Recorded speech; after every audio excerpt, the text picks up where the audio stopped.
Good evening, all, and welcome to the Tactical Devils. I'm your host, Jarvis Cocker, and with me tonight I have Stu Woolley as my co-host, as usual. Tonight we're going to cover the latest Senne Lammens. Fabrizio Romano came out with some tweets that Man United and Royal Antwerp are closing on a fee close to 20 million euros. That's 17 million pounds. And Lammens said yes. I repeat, he said yes to Man United, and no talks with Manchester City because they are targeting Gigo Donnarumma because if Ederson leaves. So we will delve into the goalkeeper debate. We will talk about the goalkeepers.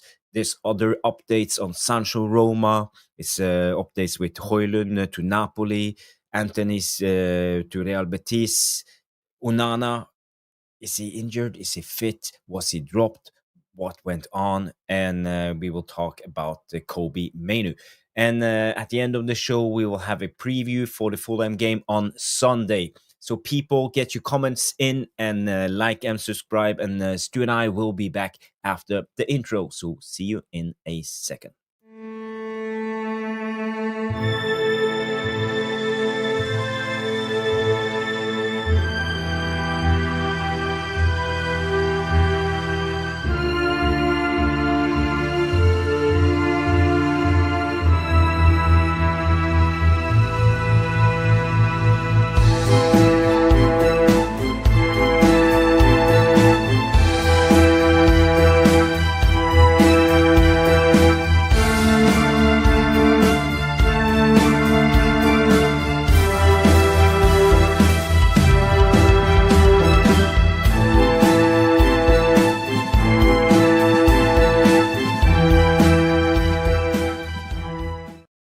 Boom, boom, boom, and we are back. Sorry we didn't do the Thursday show. Something came up, but we are doing a Friday night show for you guys. Friday night live, and tonight we are going to have something a little bit red in our glasses and enjoy yourself. It's the weekend, and we can relax until Sunday. Then Man United are up against Fulham, and it will be a very exciting game. I'm looking forward to it. Stu, what's your plan for the weekend? Are you going to just hang around, relax, lay down on the couch, have a glass of No, I red wish. No, I wish. We're in action tomorrow. The mighty Tipton Town are in action tomorrow afternoon, and then Sunday I've got a quite a sad charity match actually. A friend of mine's 17-year-old daughter passed away, if you recall.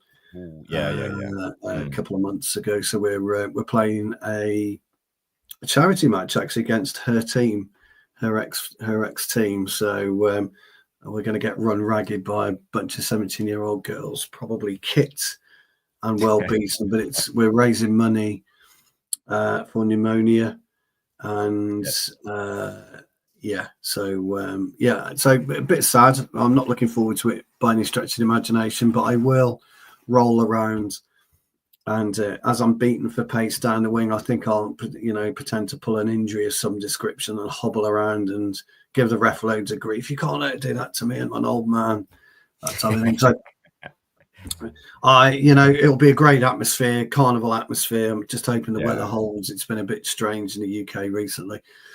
It's not as warm, so I'm just hoping the weather holds, and then I will finish that game and then get straight back and watch the mighty Reds against Fulham. So got a lot on this weekend. Yeah, a lot on. So I'm looking forward to it, though. Yes, it's good to hear. It's a really good thing to do that you guys actually do a charity. You know, it's a terrible cancer is a terrible illness, so you need to make everybody aware and support everybody because we all have been affected. Everybody knows someone who has been affected by this terrible disease. So we do. I'm happy to hear that you're actually doing something for the good cause too. I'll show you we've got a little program, so I'll show everybody the program on Monday night when we're live. It'll be a bit too raw Sunday. I won't be happy Sunday even if we win, because it'll be a really sad day. But at the end of the day, we're there to celebrate Ellie as well. And it's going to be a fun day. There should be lots of laughs, I hope. And Yes. But not looking forward to it. But at the same No. time, it would be great. Yes. So let's go back into Man United. I see a lot of people have tuned in already. We have Johnny Kermode in the house. Big up Johnny coming in and say, good evening all. Oh, look who it is. Jarvis, the man himself. Hey, Johnny. Thank you. Jan Malmin is in the house. We have a lower class Brom. Big up. It's been a while since I see you in the chat. But good to have you back. Good to have you back, lower class Brom. West Brom wasn't Birmingham. Big up. Obi, you got to be careful with that one, Jarvis. You got to be careful. West Brom, Villa, Birmingham, Wolves. They don't. Yes, it can get a bit tight, that one. Yeah. Okay. What do I know? I don't live in the UK. Exactly. For me, it's the same. London, Edinburgh, isn't that the same place? It's almost exactly. Almost the same. Obi-Wan Kenobi is in the house coming in and say, hey, Jarvis, your legend mate, I'm having a lot of issues on with YouTube today. It keeps freezing and closing down.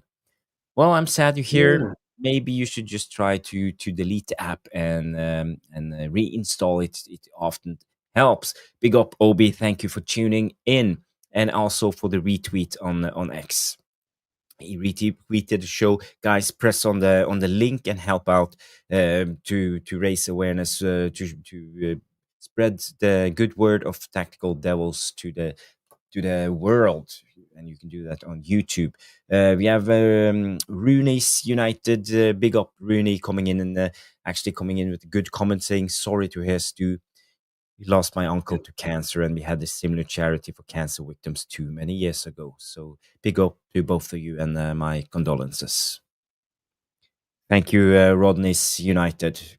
We have Tyrone Williams. Big up, Tyrone. Good to see you. And we have Martin Fay in the house coming in and say, need this keeper in, lads. Yes, thank you for the transition. We are ready to go into the Senne Lammens. Yeah, and this came out today from Ben Jacob saying Manchester United have this afternoon advanced in talks with Royal Antwerp for Senne Lammens or I don't know how to pronounce it.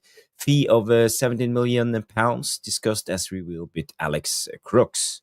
And talks on player side resume on Thursday and moving quickly as reported on United Stand actually yesterday. So the deal is on and things are looking good.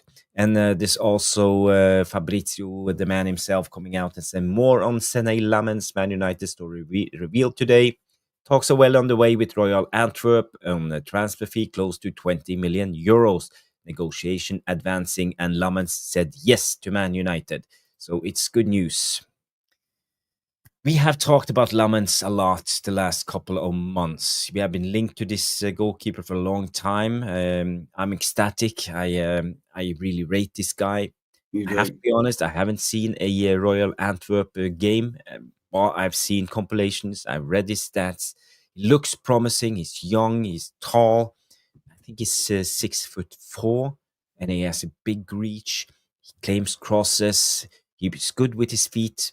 And he's a shot stopper. He knows everything that the goalkeeper needs to know. The only thing he lacks is experience. He played about 50 games, give or take, for Royal Antwerp. But, it's a different league. It's not the same as the Premier League. So he needs some time to get into the role. Playing on Old Trafford for 80,000 people is not the same as playing in Antwerp. Yeah. So, Stu, how do you see this signing? What's your take, and how do you feel about this, that we might sign Senne Lammens or Lammens? I think it's a gamble. I do. And I think it's a gamble for a couple of reasons. Not that he's not a fine young goalkeeper, because he clearly is. All the stats that you've shown and the video clips that you've demonstrates to me he's a fine young goalkeeper.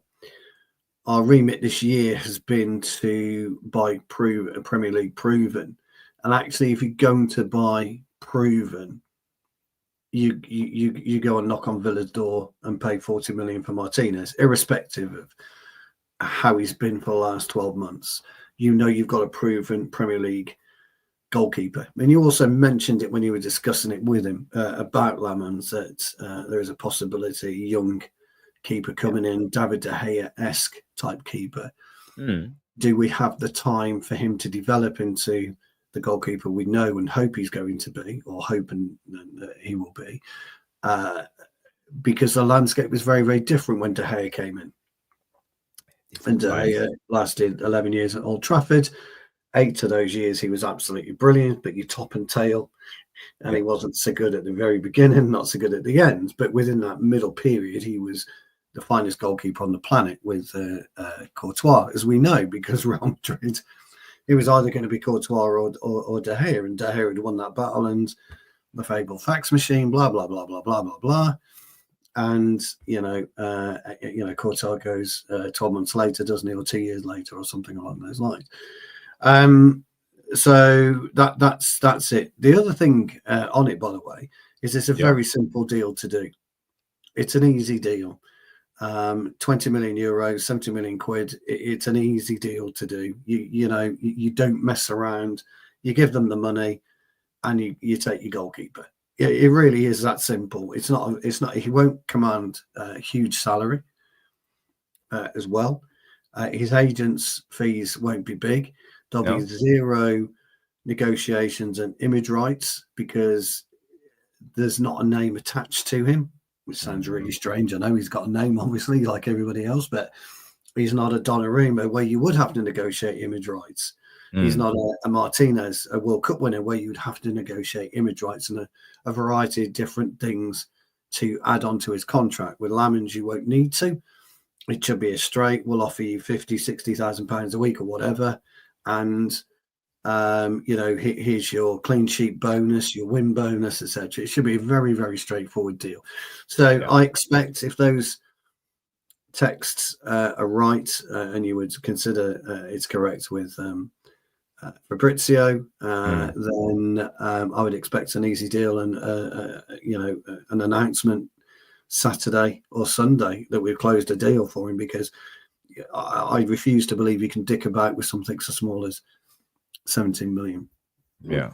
What are we buying then is the next thing. What are we buying, and what's his temperament like? As I said before, when you are looking at positions and you are looking at certain areas where you have to strengthen the pitch, when you go for a goalkeeper, we've seen with Onana. Onana has been a big red flag in terms of not buying Premier League proven, because he just can't get to grips with the Premier League. We know he was decent at Inter. We know he was decent at Ajax, but those are different leagues. We just can't get to grips with the Premier League. We can't rely on Bayindir. I think we're all aware of that. We all know we can't rely on Bayindir.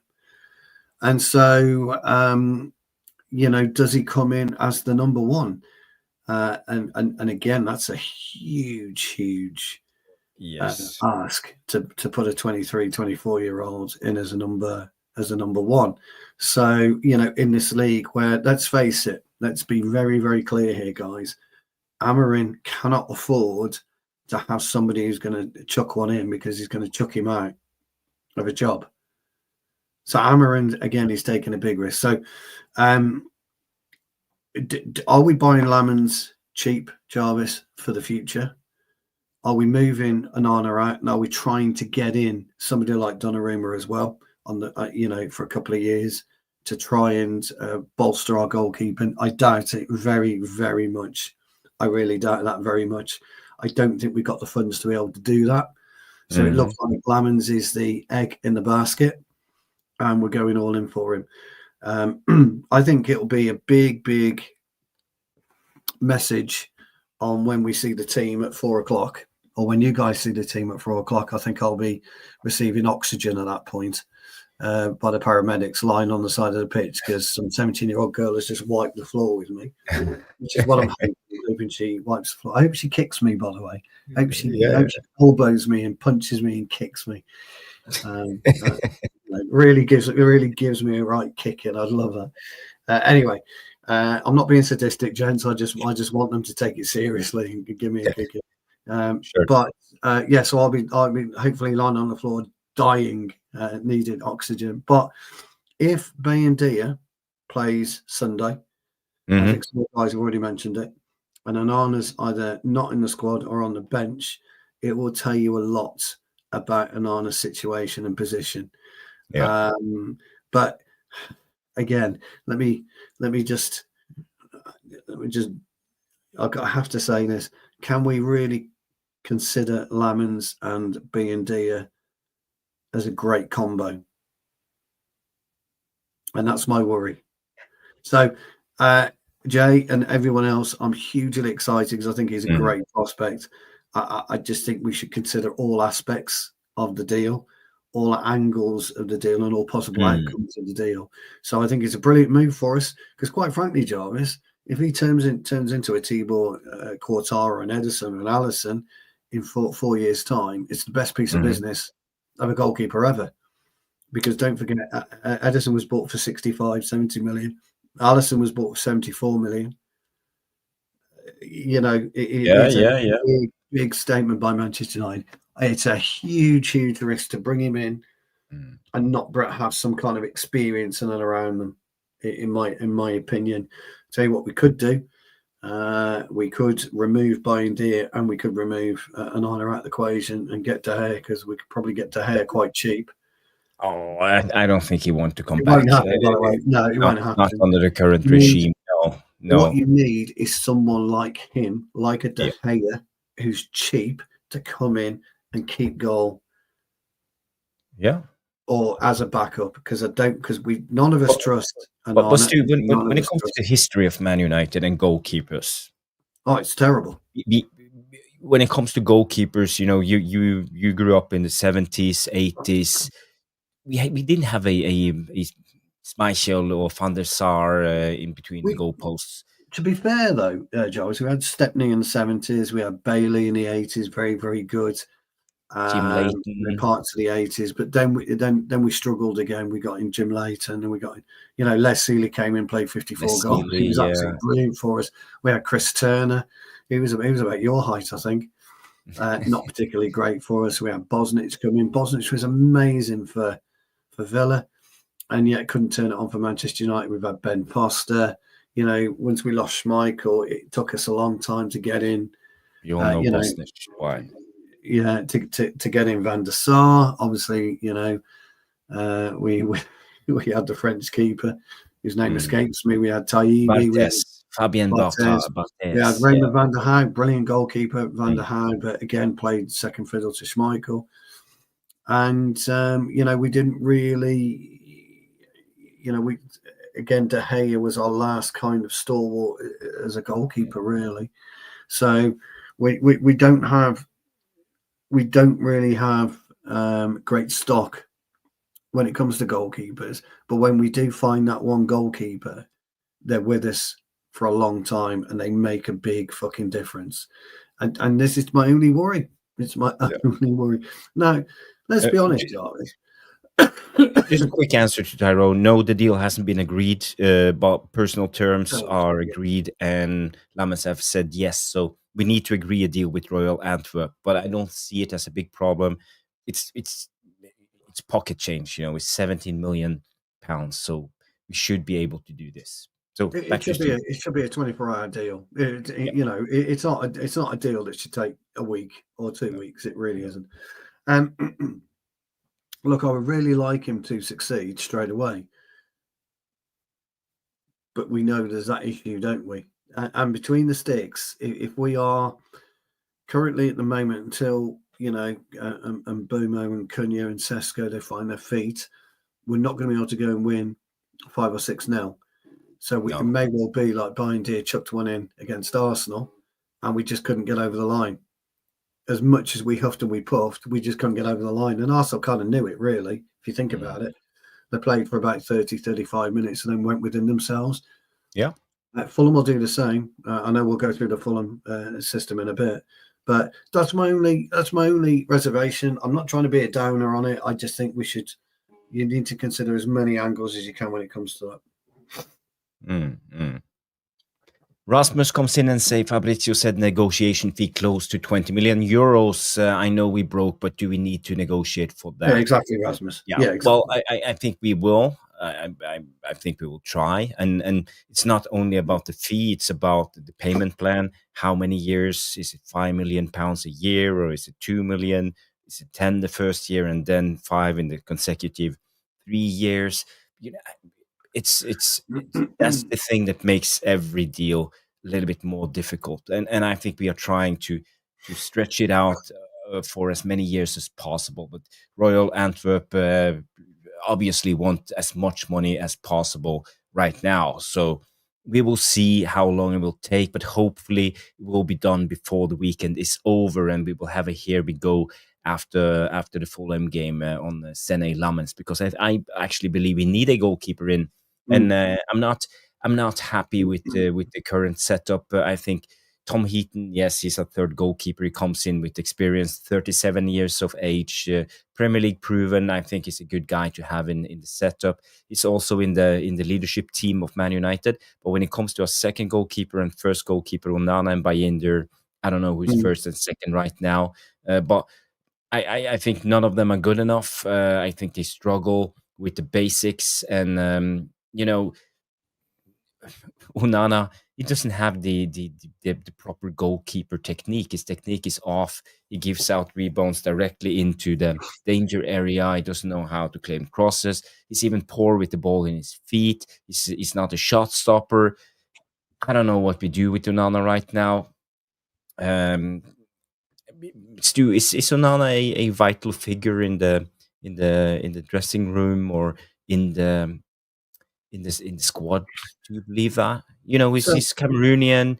We have signed Mbumo. We have Ahmad. We have been linked to several Cameroonian players, West African players. Do you think it's a quite interesting question. Naz asked a similar question, really, but his was. And we've got by the way, Grace, we'll come to your super chat in 1 minute. But Naz asked the question about basically Naz is asking what's the rush,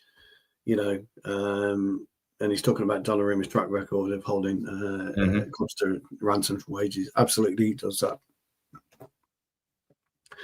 It's not just how good a personality you are in the dressing room.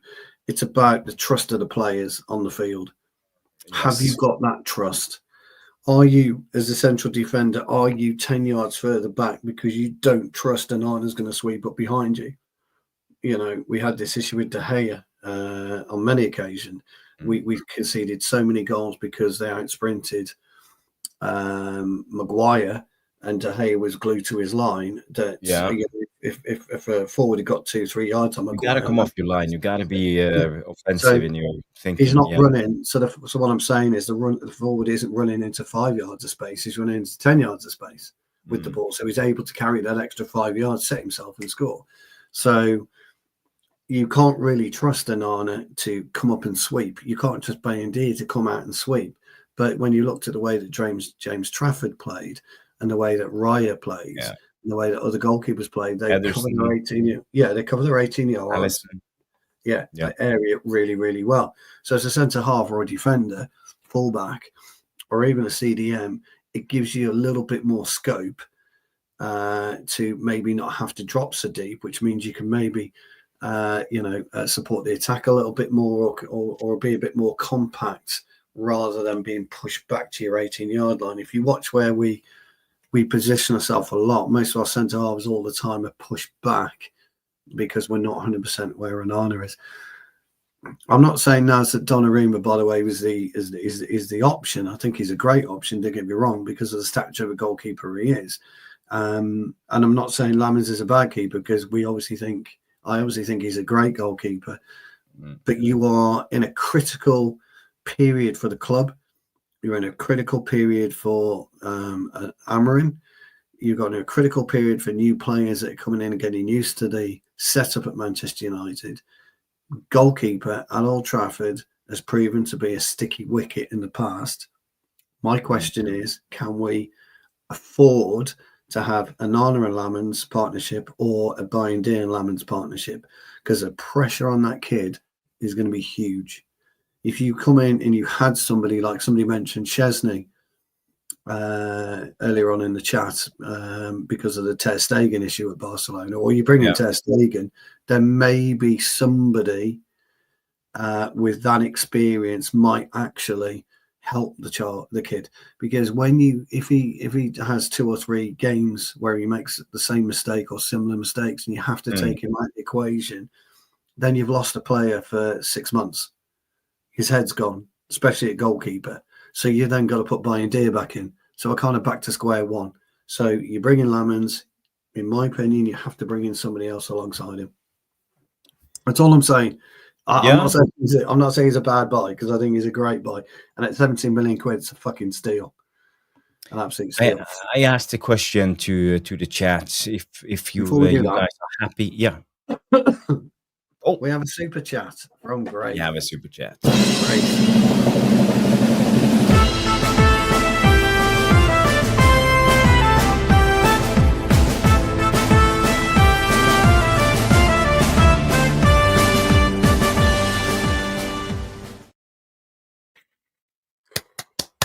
Big up, Grace. Thank you for the £2 super chat coming in with the question.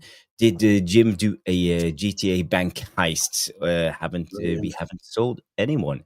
Yes. So the question is actually, where do we get the money to sign Senne Lammens? Because we are struggling. And we know that there came out reports earlier this transfer window that we were going to have to sell one of our goalkeepers before we bought a new one. Now we actually have 4 goalkeepers if we sign Lammens. So, Stu, what's your assessment when it comes to this? Well, I heard or still money. I think Grace is right. I heard that Sir Jim is playing the online version of GTA, and he's got his little headphones on behind his little PS5 and his computer. And he's playing with a bunch of lads, and he's going around and he's robbing all these people in GTA, Grand Theft Auto, I think it is. Look, if a club like Manchester United, irrespective of where we are in our financial situation, cannot afford 17 million quid, then we've got issues. We're still valued, by the way. I'm sure you think, I didn't. Look at him. Yeah, look at him. You can't see him now. He's gone. Where's his head? He's gone. I've completely lost my train of thought now. Sorry. What was I talking about? GTA money. Yes. I was talking about it. We're still actually Forbes voted Manchester United the second most valuable football club, just behind Real Madrid. And there wasn't much in it. 6.6 billion or something like that, as opposed to 6.87 billion that Real Madrid are. So we've got this value. We signed a lot of sponsorship deals just recently. And then, so maybe, there's been some clever accounting, which you mentioned, Jarvis, with the Red Football Group, which I floated a few times, that really it's, Manchester United, it is the Red Football Group first and foremost, and that's what holds the larger debt, isn't it? I think Manchester United holds a smaller debt, something along those lines. So I forgot about that. But yes, you're right. There are options and opportunities for us to do that. The other thing to note, by the way, guys, I don't know if you saw the West Ham Chelsea match tonight, but Cole Palmer is injured. He's picked up an injury, so that could expedite the Garnacho deal. They were already saying that the Garnacho deal was already quite far down the line anyway. We do know, though, that there's going to be problems with Sancho. I read somewhere that, is it Fenerbahce or somebody like that want to buy Besiktas, wasn't it? Besiktas for about 42 million euros. I saw it's a nice chunk of change for us, so that might well go through. Yeah, but you want to go to Real Betis. You want to go to the club that loaned him. No, we accept a deal. Off you go. Piss off. Stop crying. Stop crying. Pull your finger out. Tuck in your skirt, as they say. So there are opportunities. We always knew we had a really important 10 days of this window left. We knew that. I know everybody's talking about the break clause now. That's in that the Glazers can sell the club if they want. Everybody's hoping and praying. that they're doing that, and Sir Jim might not even bother because he'll probably end up making 800, 900 or £1 billion on top of his initial investment. So he'll probably do quite well out of it anyway. He will do well, yeah. That's a separate issue. I look, it shouldn't take too much negotiation. Again, please don't get me wrong. I think it's a nice bit of business for Manchester United. It's a great piece of business because it could turn out to be, in 3 or 4 or 5 years' time, this top quality goalkeeper. But can you risk? Is Amorim willing to risk issues this season with goalkeeping? I mean, you could argue, by the way, chaps. I mean, you could argue that whether you bring Lammens in or not, and he has a similar problem as Onana, we're in no different state anyway. You got Lammens having an issue, and you got Onana having an issue. So it's just one of those. But I think 17 mil. But 4 goalkeepers we are, the AFCONs is in December, January. Then we will be down to 3 goalkeepers. So maybe this is just a precaution. 20 million euros. It's not that much. Yeah. And I actually see Tom Heaton as more of a goalkeeping coach than he's not going to play option for the Premier League. Yeah. So he's not going to play. Maybe Lammens will get his chance, but what I worry now, if we sign Lammens, he's young, he comes from a different league. It will take a little bit of time to adapt to the league. I'm not sure if his talent is that big that he will just go directly in to the first team, be a starter, and be successful. It's about nerves, it's about experience. You got to learn the league, you got to learn your teammates. Being a goalkeeper, being a good communicator, how important that is. We all remember Peter Schmeichel, how he used to shout at Bruce and Pallister, Irvin, Paul Parker. Everybody knew that. May I remind you? Yeah. And I don't mean to cut over you, pal. I apologise, but no worries. May I remind you, Schmeichel's first 3 games for Manchester United, they were woeful. They were terrible. It took even the Great Dane himself time to adjust, and it takes time to adjust. And so, again, I think it's always a difficult one. I'm just trying to look at it from all scenarios. But I do agree with you, Jarvis. I think on the outside, and I agree with the devilish tacticos, on the outside, I think it's a great piece of business at 17 million quid. I really do. I mean, if they come in and say, "Oh, we want, we'll pay you 15 or 14 or 13 million," you just, I don't know what the fuck you're doing. I just don't. It's not like you're trying to buy Baleba for 104 and offering apparently 55, which I've got my doubts. We were that daft. We were that stupid. We were going with that. I mean, no, fuck.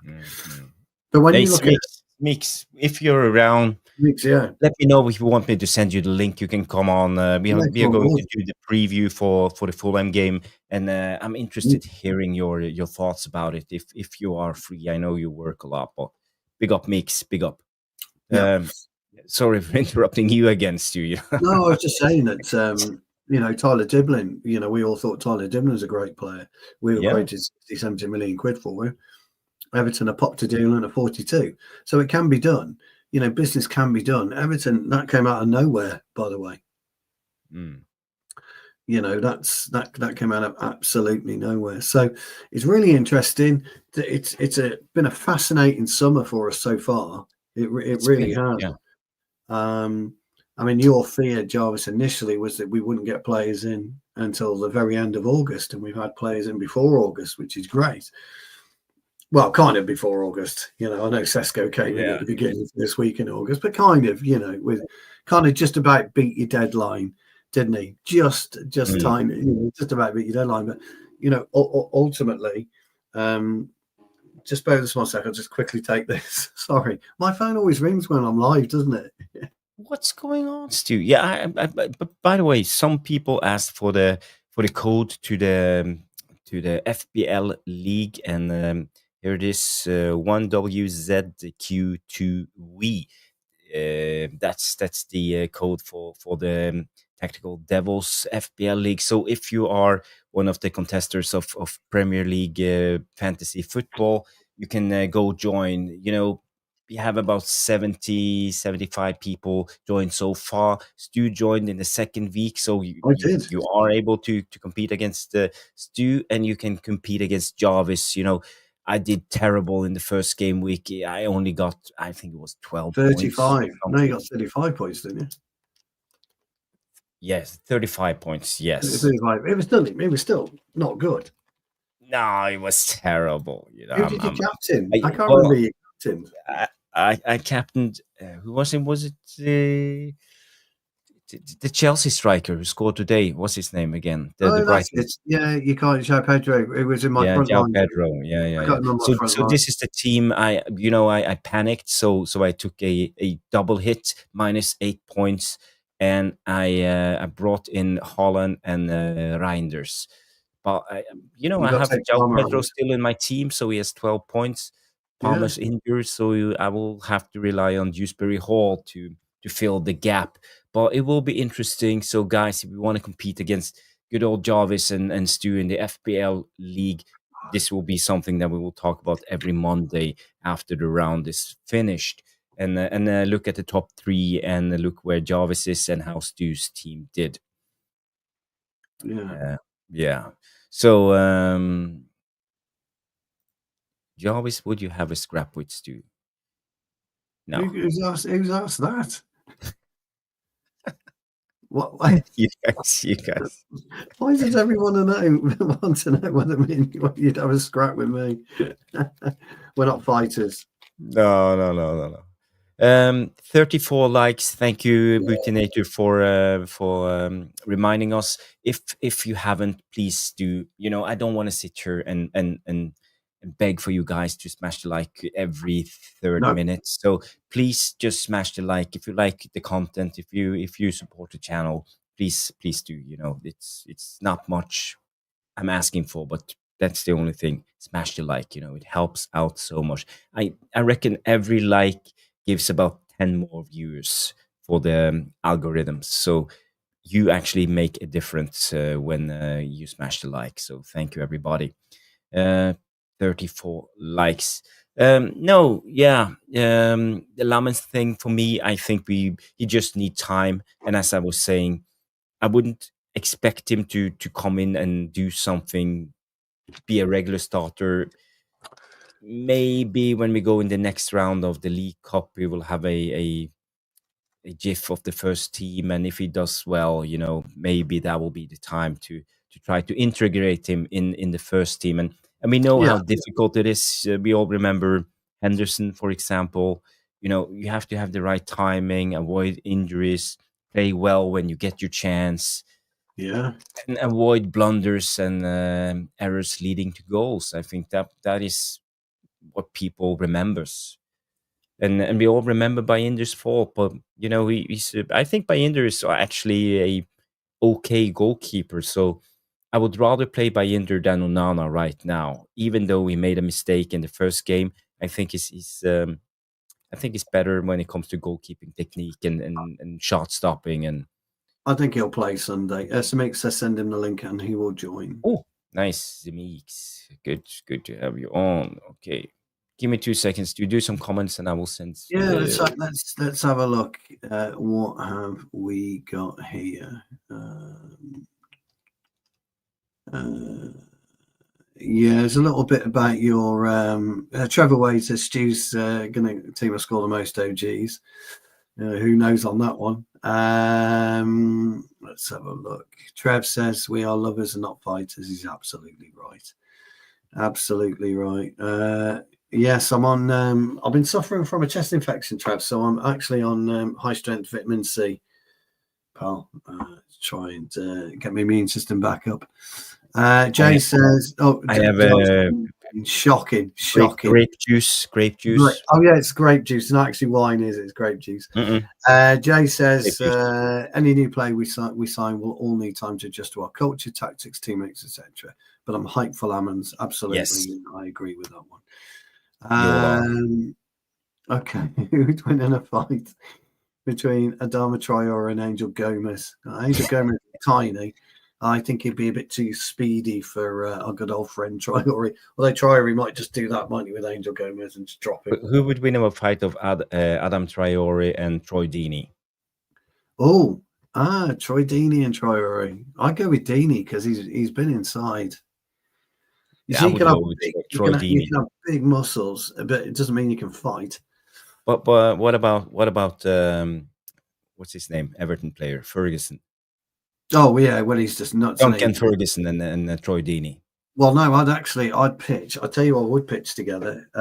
Duncan Ferguson, Joe Jordan, because Joe Jordan was an absolute fucking animal. I mean, he was an animal. That'd be a great scrap. Great scrap, that would. Yeah. Someone should make like Ultimate Fighting Premier League players. Perhaps we could do that for a bit of fun. That's no nonsense with Daden, as always. Anybody who's better than Onana and Atlai, who are useless clowns, lads. She's straight into it. Yeah, 2 right, get the violins out for me. Yeah, absolutely. 2 right. What did I miss on that one? You missed Ferguson. Yeah, Ferguson. Legit harm. He's a legit harm. Jafstam versus Pep. Oh, Pepe acts tough, but he goes down like the biggest girl's blouse on flames I've ever seen. So Stam would absolutely destroy him. What about this one? Winnie Jones versus the big dunk. I think Ferguson would do him. I like this one though. Nobby Stiles against Vinnie Jones. Nobby Stiles all day long. Hard as nails. Nobby Stiles was absolutely hard as nails. Come on, Nobby. Go on, Nobby. In extra time. Yes. You'd old Nobby Stiles. 41 likes so far. Everybody. Yeah, we're doing well. We are not going to do a Scorsese 2 hours tonight. It's Friday night. So we are actually wrapping up in about 20-25 minutes. That's all. Well, that's the aim, but we never know when it comes to. Yeah, that's the aim. Jarvis has got his lady around. Sorry, Jarvis, I couldn't resist it. Late night love with Jarvis Cocker. That's how he's got the wine. We just had dinner. She made me a lovely dinner. You know, we have salmon with pesto and parmesan, focaccia. What's the bread called? I don't know, but it does sound quite nice. Rosemary and olive oil, on the bread. Salt. Ooh. Lovely. Great salads. Did you have sea salt flakes? Yes. Oh, yeah. Always. Yeah. Yes. Yeah. Malvern. Yeah. You got to flake it. Malvern salt. I think so. Did you get? Was it white or was it pink? Because you get lovely pink sea salt. Try the pink sea salt flakes. They're quite nice. This is a football channel, everybody. Is it salty or is it? No, it's just very nice. It's a little pink. It's fresher than white. This is a focaccia bread. Yeah, that's what I'm talking about. Yeah. Yes, this is definitely. I've got to show this. Jarvis on a prize. Jarvis is definitely getting. She can't hear, can she? Sorry. Well, you never know. Oh, dude, you're getting absolutely pelted here. Smooth operator from Catherine. No nonsense with Date. Smooth operator. God, I'm so glad Samik's joined us right now because this is getting a little bit awkward. This is a football channel. Yes, a football channel. It isn't anything else but a football channel. Oh, yeah, what are you guys doing? We don't know. we sometimes we're known to kind of go off piece quite a lot on the odd occasion. So, but now we've got a football expert on to get us back down to football. We appreciate that. Not even close to an expert, just a fan. Well, I think you're quite good. I always enjoy your content mix, and I learn a lot watching your channel. So have you already done a preview of the Fulham game, or are you working on it right now? Yeah, thanks. Thank you for asking. Actually, I'm working all day today on my next video, and I've been working on it for about 3 days now. I'm actually going to make a video where it breaks down the Arsenal game, and I'm going to use the Fulham game after it's done, because I'm making probably the hardest to make video I've ever made, because I'm trying to learn how to edit better and stuff like that. And I'm going to just throw basically all the tactic stuff that I've already talked about into one video, but make it faster, more understandable and digestible, and talk about how the spaces in the Arsenal game were a lot different than any other preseason games we had, and how Ruben Amorim's tactics actually basically like fluidly changed to then attack Arsenal in the spaces they gave us. I don't think Fulham's going to give us the same spaces. I think Fulham's going to be in a mid-block 4-4-2 or a low-block 4-4. Look, they're going to come out the first 5 minutes and press the hell out of us. They do that. I watched a bunch of their games from last season. Yeah. They come out and press the first 5 to 12 minutes. And then after that, they go into a mid-block and a low-block 4-4-2. That's going to be completely different than what Arsenal gave us. And we're going to need to attack a little bit differently. Try to break down the low block. Yeah. I noticed that myself, actually, last season in particular. They would either flip into a 3-5-2 mid. You're absolutely right. Or, as I've always said to me, because actually I don't know how long you've been watching myself in Jarvis, but I've always said, I'm a bit like a broken record, that you can talk about formations as much as you like, but when it comes to defensively, you only sit into two. It's either a 3-5-2 or a 4-4-2, and that's it, because that's to cover spaces. Always has been and always will be. How you progress and transition into an attacking flow is completely different. I think you're right about the spaces. They weren't 4 spaces that Arsenal gave us. Jarvis mentioned it actually on his breakdown. They were spaces that Arsenal afforded us because Arteta didn't feel we'd be able to cause them damage, not penetrate them, which we did, but it's actually cause them damage, which is a big difference.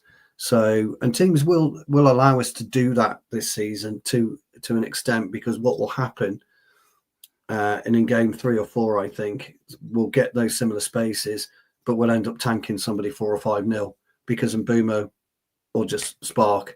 Kuna will spark, Šeško or Bruno will spark, and then once that happens, then teams are going to have to completely relook at it. So I'll be interested to see that video actually when you do that, because watching Arsenal and then going into Fulham would be really quite interesting. I'm looking forward to watching that.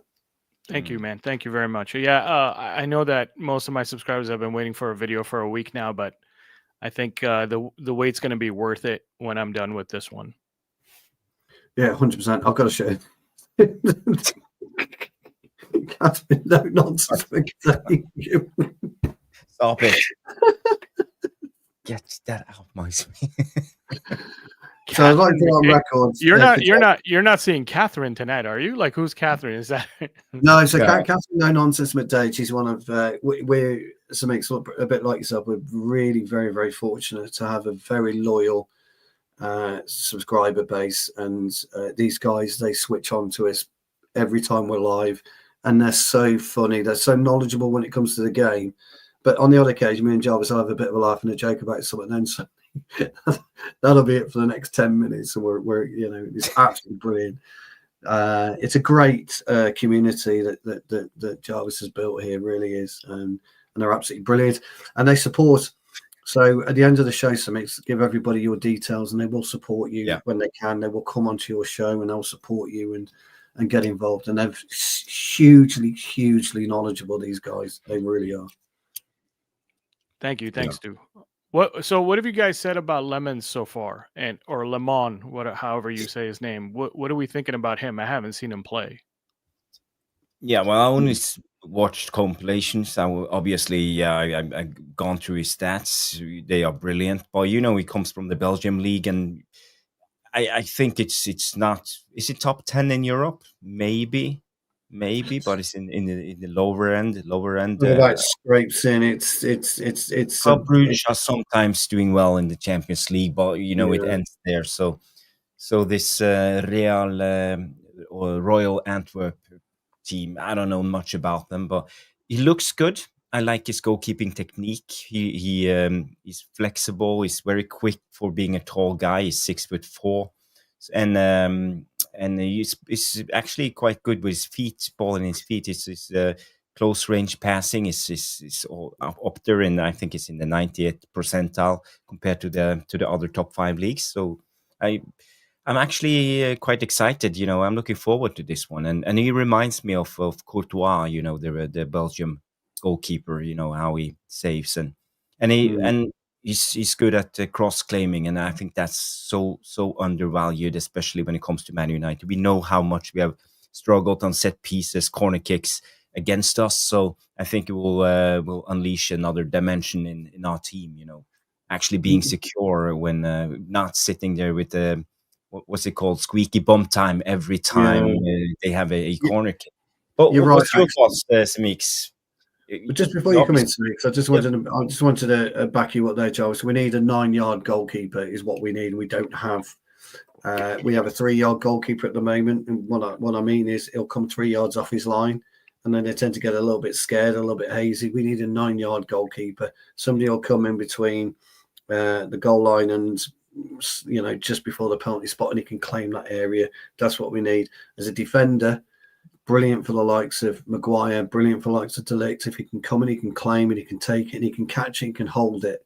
And then 2 things: he can either hold it and stop any kind of momentum the opposition has got, or he can hold it and he can lob it like Schmeichel used to do back in the day in the 90s and get it out to our quicker players, and Bumo, Kuna, Bruno, or whoever, our wing backs or whoever it is. So if Lammens can offer us that, then instantly you're going to see something different. But my worry is, Samix, that he's coming from a lower league, in my opinion. And if we don't deal with it or don't get a proper backup, we could be in a similar situation. Yeah, my worries are his age. Goalkeepers, strikers scare me when they're young. And my other worry is that the one thing we did so well against Arsenal actually was Bayindir on the ball, even though he was atrocious on the goal and he makes a lot of mistakes, but he distributed the ball so well against Arsenal. If you go back and rewatch the game, which I've watched 3 times, the kinds of passes he was hitting to Bruno, to Mbeumo, to Kuna, whenever the space was available to them, he didn't look panicked at all. And I'm hoping that Lamont can just do some of that distribution. Because without that distribution, it's going to our center backs. We become a lot easier to press. If your goalkeeper can't hit those spots, 20, 35 yards ahead of him. Yeah. And we actually use the number 10s as are out a lot of the time. So we need to be able to hit those passes precisely in a lot of these and also it's very important to change in between playing it short and playing it long. And I actually think we did that well against Arsenal. We made them guess, sometimes they pressed, and when they set the press and we played the ball a lot of times back to Bayindir from one side, and he played it to the other side. But other occasions he played it long. So we made it difficult for Arsenal to actually set in the right press that I wanted, and we stretched them out, and we made that fine pocket of space in the central of the pitch for Kuna and Mbeumo, Mason Mount, Bruno to come up and drop into, and yeah, I think we played quite good. But with a better goalkeeper, with better distribution, I think we can be even better. So I don't know, what was your take? Did you see that, or did you feel did you have the same thought after the game? Yeah, 100%. I just don't know if Lamont is the guy. I don't know. I hope he is. I really hope he is. Yeah. I don't know. I know that Donnarumma was actually making me a little bit nervous because I don't know about Donnarumma's distribution, although he's a great goalkeeper, amazing goalkeeper. I just think that Donnarumma has a lot of help in front of him. He could just give the ball to one of the center backs and then PSG just goes off running. We need somebody who's going to do more than just that when it comes to distribution, right? So that was making me nervous, but I would have loved Donnarumma, don't get me wrong, because I knew our goal was protected. Who knows about Lamont, really? I don't know any Manchester United fan who can tell me they really know about Lammens. But we want him. I want him. Don't get me wrong. I am. I definitely want. I'm sick of seeing. The 12 errors leading to goals last season by Andre Onana. 12. I didn't even. It boggles my mind so much I start to stutter when I want to say that sentence, right? Because I don't even know how to form a sentence about how awful our goalkeeping was last season. Bayindir makes errors too, and he got very little playing time. And I've already seen with my own eyes, without looking up the stat, 3 errors that led to goals by Bayindir in the time that I've seen him play, and I haven't even seen him play that much. So yeah, I'll take Lammens. I just hope he can distribute too. And the interesting thing about the distribution on a goalkeeper, there'll be a cycle on that, where we're just in this cycle at the minute when we want ball playing goalkeepers.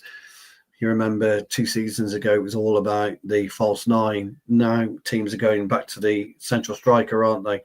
Liverpool have done it with Ekitike. City did it with Haaland. We're doing it with Šeško, etc., etc. Chelsea are doing it with João Pedro, etc., etc. So there will be this kind of wave where ball-playing goalkeepers, they'll go back to wanting shot stoppers. I remember in the 70s, because I'm old, pal, by the way, where goalkeepers would roll the ball out and run with it and then kick it out to either a Barthez did that. Barthez did that in the 80s too. He did. Yeah, exactly. That's right. So it's nothing, you're right. It's nothing new, is it? Because there's only a finite amount you can do on a football pitch. But my point was always been, with you and Jarvis, we all share the same, and so do the Devilish Tacticos. If we could get him in Sunday and we could pop him against Grimsby next week, which I think we've got Grimsby next week, haven't we? And fair enough, just put him out at Grimsby. It doesn't really matter. Just try him. But if we get him in and we've got to play, I think we've got Chelsea coming up, haven't we, shortly? Or is it Brighton? I can't remember who we got next now. I can't think. I think Fulham, Burnley, and then we have Burnley. That's it. It's Burnley. Yeah, Burnley. We could push him against Burnley, and it might be a nice baptism of fire for him, because it could be an easy game. We should beat Burnley, but then are you going to trust him when we take on City? So that's my only worry. But as we're buying Dia, I do agree with you on his passing ability. I just don't trust him aerially. How can you not trust a 6'4" goalkeeper aerially? I mean, it just bothered me. It was too weak. Mason Mount was too weak. Bayindir was weak. As I said when we did our show, Samix, that Bayindir, all he got to do was put his elbow and rest it. He didn't have to push him. He had to rest him on Saliba, and he'd been able to use that to stop Saliba getting in his way. I mean, it's just basics. I'm not a goalkeeper, but and it was just basics. But it should be an easy deal, we said. We think Lammens, or like you say, Lammens, however you pronounce it, it should be a relatively simple deal. And so I think, I think he's going to be our goalkeeper, but whether he comes in as number 1, I don't know. I think you brought up an interesting point that we just kind of glossed over too, when you brought up the striker situation and how we've tried to kind of evolve back to that bigger, stronger presence in the striker in Ekitike and Haaland, and now us with Benjamin Šeško. Yeah, I think that relates a lot to the man-to-man pressing that's been happening in the last 3 or 4 years. In the last 3 seasons, maybe 3.5, 4 seasons, you're seeing a lot more teams like Newcastle who want to press right up against every one of your players man-to-man. And you kind of want that bigger presence so you can hoof a long ball out to, and hope to God that he can hold it for you. Because from what I saw in the last 2 seasons in the Premier League, I think the stat is that there are 80% more long balls in the Premier League now than there were the 5 previous seasons before that. Because I think even Pep Guardiola's had to adjust his style and say, hey, every once in a while we're going to have to kick it. There's just too many players pressing. Teams aren't pressing with 3 or 4 players anymore. They're pressing with everybody, man to man. Yeah. No, they are 10 guys. We have a super chat coming in from Jonathan Liljenberg. Sorry for keeping you waiting, Jonathan. Samix came in and let's give him the glasses. So let's play the jingle and we celebrate Jonathan.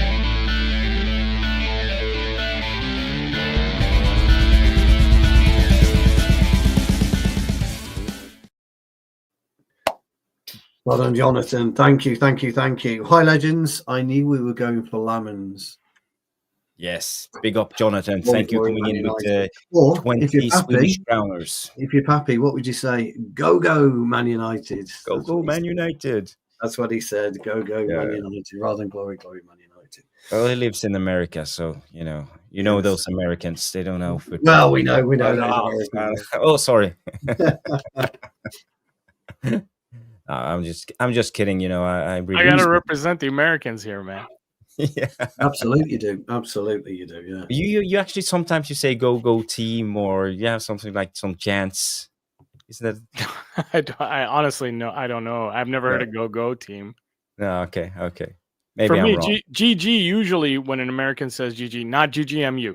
That's basically glory Man United. But most of the time, Americans say GG. It's good game, right? Good game, yeah. Yes, good game. Yes. I've actually been to American sports sometimes. A couple of years ago, I went to a Boston Bruins NHL game against Chicago Blackhawks, I believe. Yeah. NHL. That was an interesting experience. I bet. It was beers in stands, beers, and a lot of like fireworks, and they had like T-shirt, guns, and big screen. American sporting events are usually spectacles, right? Until the last 5 minutes. The last 5 to 10 minutes is when everybody there is paying attention to the sport. But until then, most people are just there to party. The last 10 minutes, everyone pays attention. The kiss cam in the intermission. My family are American football nuts. They live in Ohio, in LA, in San Francisco, and stuff like that, all over there. And they definitely tailgate. I didn't know what tailgating was. They were babbling on about it a few years ago, and they said, "Oh yeah, we're gonna have a Super Bowl party, but before we go, we go to the stadium and we tailgate." And I'm like, if it's tailgate, and then he said he takes his pickup. And on the back of his pickup, he's got a massive barbecue, and the pickup next to him might have beer or whatever, and vice versa. And they just all, get lashed basically. But it's because of like our geography, right? Because you guys in England do the same thing, but you do it at the pub. You don't call it a tailgate. You meet at the pub. You have your drinks. You have your whatever, and then you walk to the stadium. We can't walk to the stadium because the nearest pub is like 10 miles away. You know what I mean? So we just have to do it at the stadium. Plus it takes so long to get into a stadium here. By the time you get in the parking lot, you gotta, you gotta stand at every red light, wait for the police to wave you on. And then you can't do it 5 minutes before the game starts. So you got to get there 2 hours before the game starts, just so you're through all the security checkpoints and everything else. And then you have your party in the parking lot before you get in. It sounds great. I did say to my cousins, I'm gonna have to come over and sample that because that sounds absolutely brilliant. Oh, you've never done it, so you haven't. You just heard about it. You've never done it. Yeah, I've been over to the States a few times. We always holiday over there.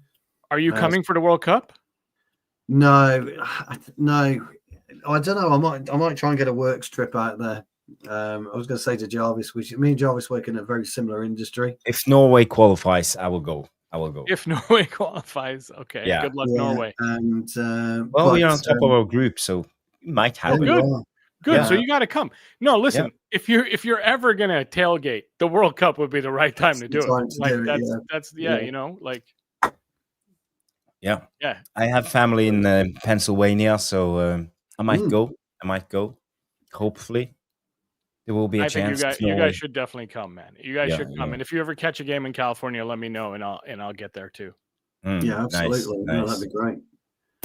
Jarvis shooting for the stars. Yeah. Well, you got to do it. You got to shoot for the stars. Johnny K, you live in Florida, which is great. Johnny K, one of our brilliant subscribers to me, moved to Florida a few years ago. So. England are going to qualify, John. Yeah, we'll qualify. Yeah. We're not going to be very good, mind you, when we get out there, but we'll qualify. Yeah.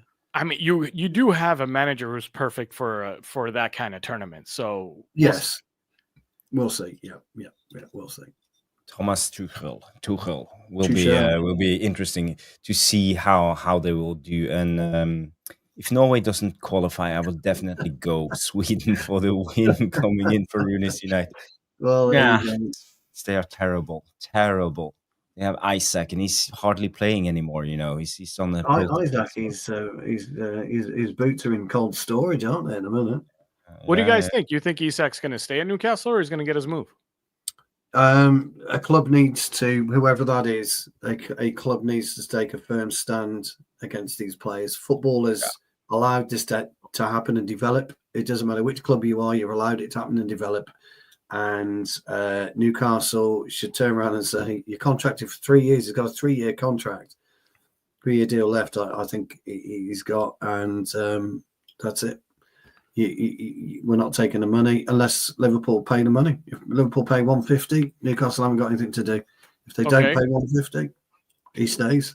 So let's change the subject to Manchester United then. If Garnacho keeps putting his foot down about Chelsea and Chelsea won't offer any more than 35, what would you do? I'd keep him benched at the club. I'd keep him benched at the club. He's not going to make the Argentine World Cup side. I honestly don't think he cares. I don't think players like Garnacho and Jadon Sancho care about the World Cup. Don't. And that's the problem. They don't care. So I would bench him, and I'd take 12 months off his career. I really would. I'd bench him. Can we afford it? We are in a terrible shape when it comes to our finances. So I think sometimes you've got to. There's a club out there that has to take the moral high ground at some point, whether it's Newcastle, whether it's us, whether it's Real Madrid with Rodrigo, whether it's Barcelona. Barcelona really went for Ter Stegen, didn't they? You've got to make an example of a player. And as soon as you do that, as soon as whichever club does it, and it's a big player like Isak, other clubs will stand up and take note. And they will look at it and they will cost affect it. They'll cost value that in now on any other contract that they do with players. They will cost value that in because you've got to do it. Because otherwise, like Anthony Jarvis, you were talking, I'm only going to Real Betis. You'll go where we will accept a bid and you will go. That's it, the end. Years and years ago, and I keep going back to it, and I shouldn't, but I do. Manchester United, the stories of Paul Ince being, he was out on a golf course. He was called, the manager had driven to the golf course. He got in the back of his car. We sold you to Inter Milan. That's it. The end. The end. And okay. Paul Ince, the end. We've allowed agents to become way, way, way too powerful. We've allowed players to become too powerful. And if you want to wrestle it back, you've got to do it, and you've got to take the hit. Somewhere along the line, you've got to take the hit. So I would do that with Garnacho and Anthony. I think if we get a sale or some sort of deal for Rasmus Højlund with an obligation to buy next season, then they will probably do that with Garnacho, because I think that money will be good enough to cover whatever losses they need to cover, and then they'll put their foot down with Anthony and Garnacho. Yeah, I agree. Speaking on Højlund, Fabrizio Romano came out and said, understand Napoli are now advancing in talks to sign Rasmus Højlund. Positive talks today with Højlund and his camp about contract terms and project for long term. Manchester United are informed about talks and ready to get the deal done if Højlund and Napoli agrees on terms. So it's good. It's good news. Looks like it's going to happen now at the end of the window. So. It doesn't say, though. It doesn't say if it's an obligation or option, right? No, it doesn't say. I think it's likely to be an option rather than an obligation. Rasmus wants an option or obligation. He wants an obligation, yeah. He wants an obligation, yeah. Look, for me, great move for him. Conte likes him. He'll play because of the Lukaku issue. So Napoli need a striker. Everybody knows that.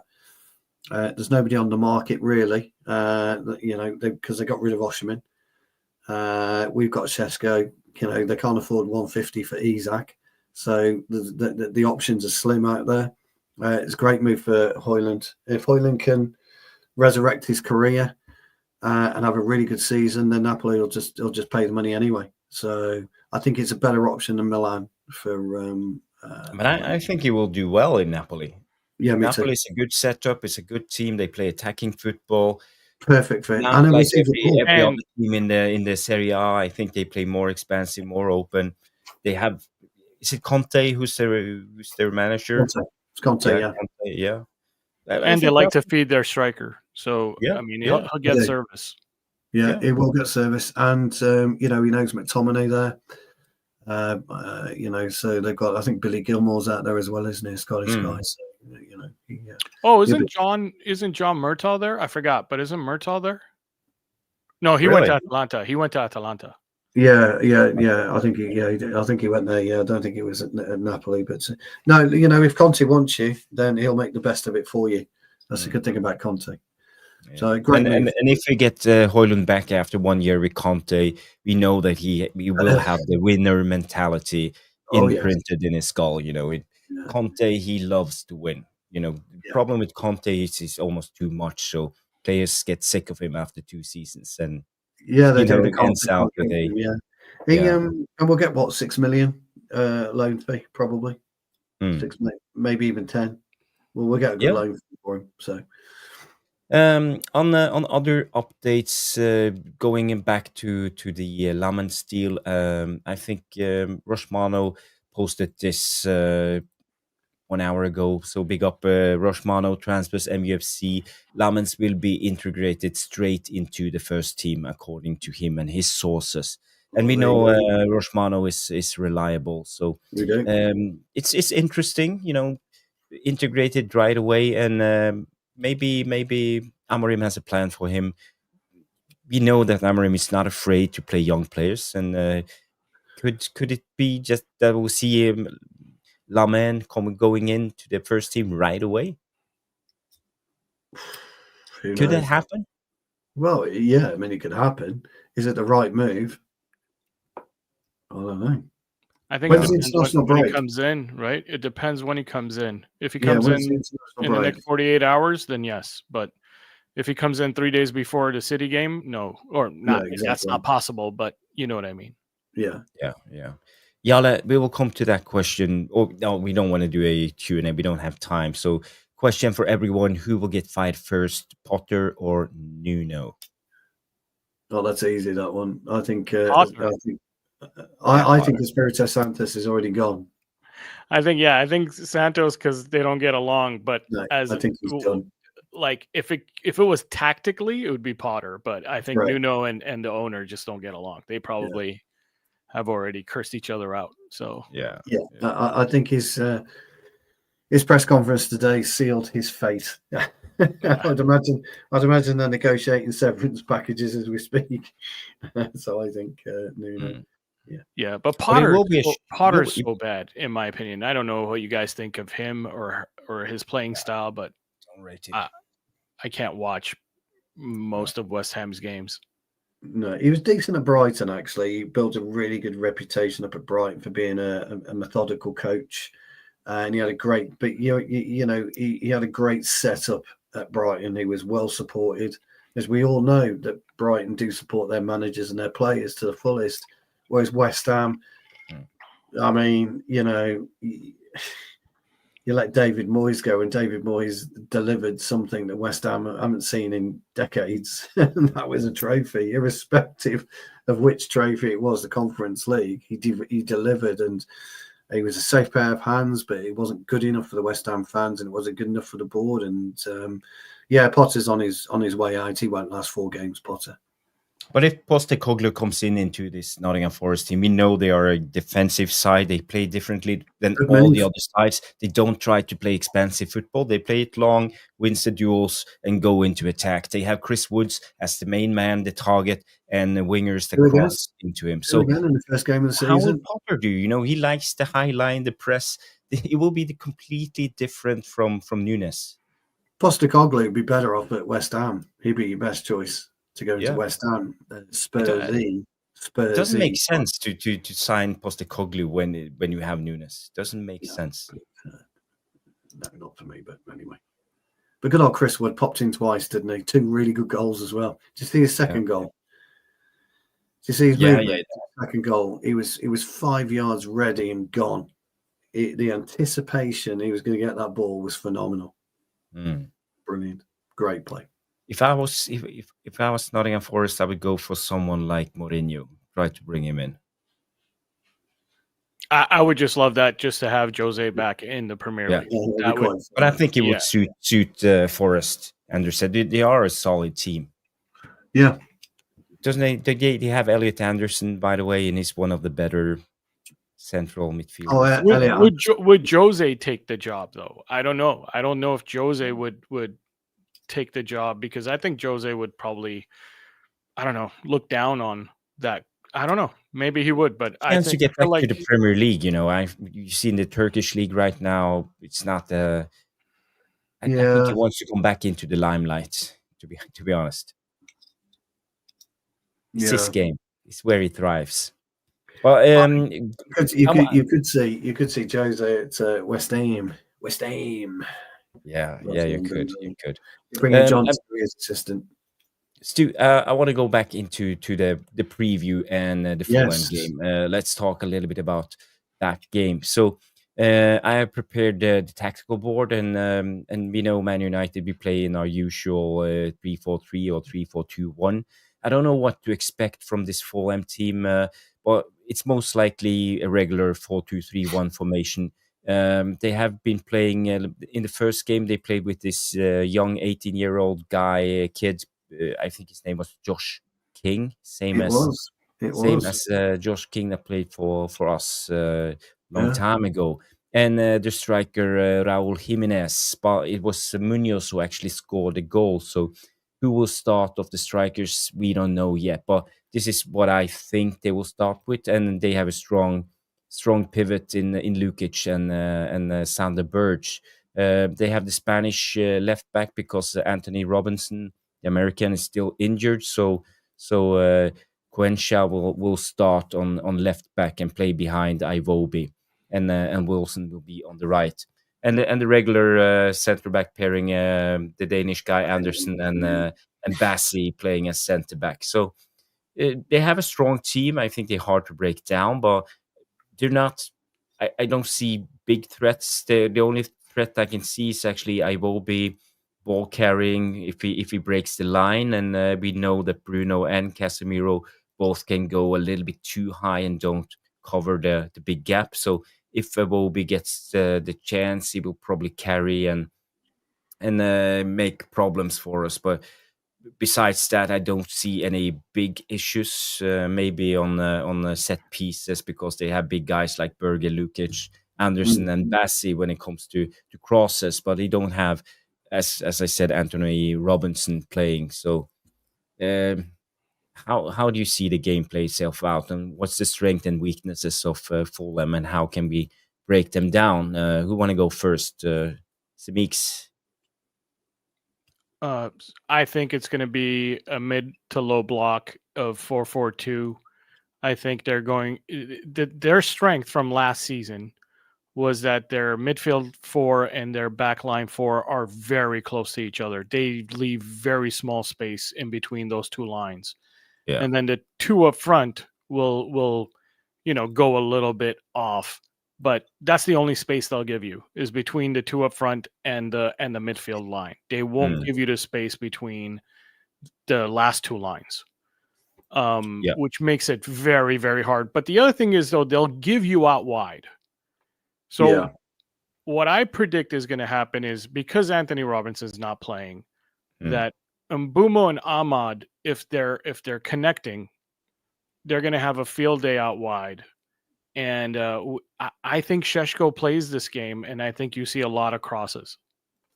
So you reckon Ahmad will start?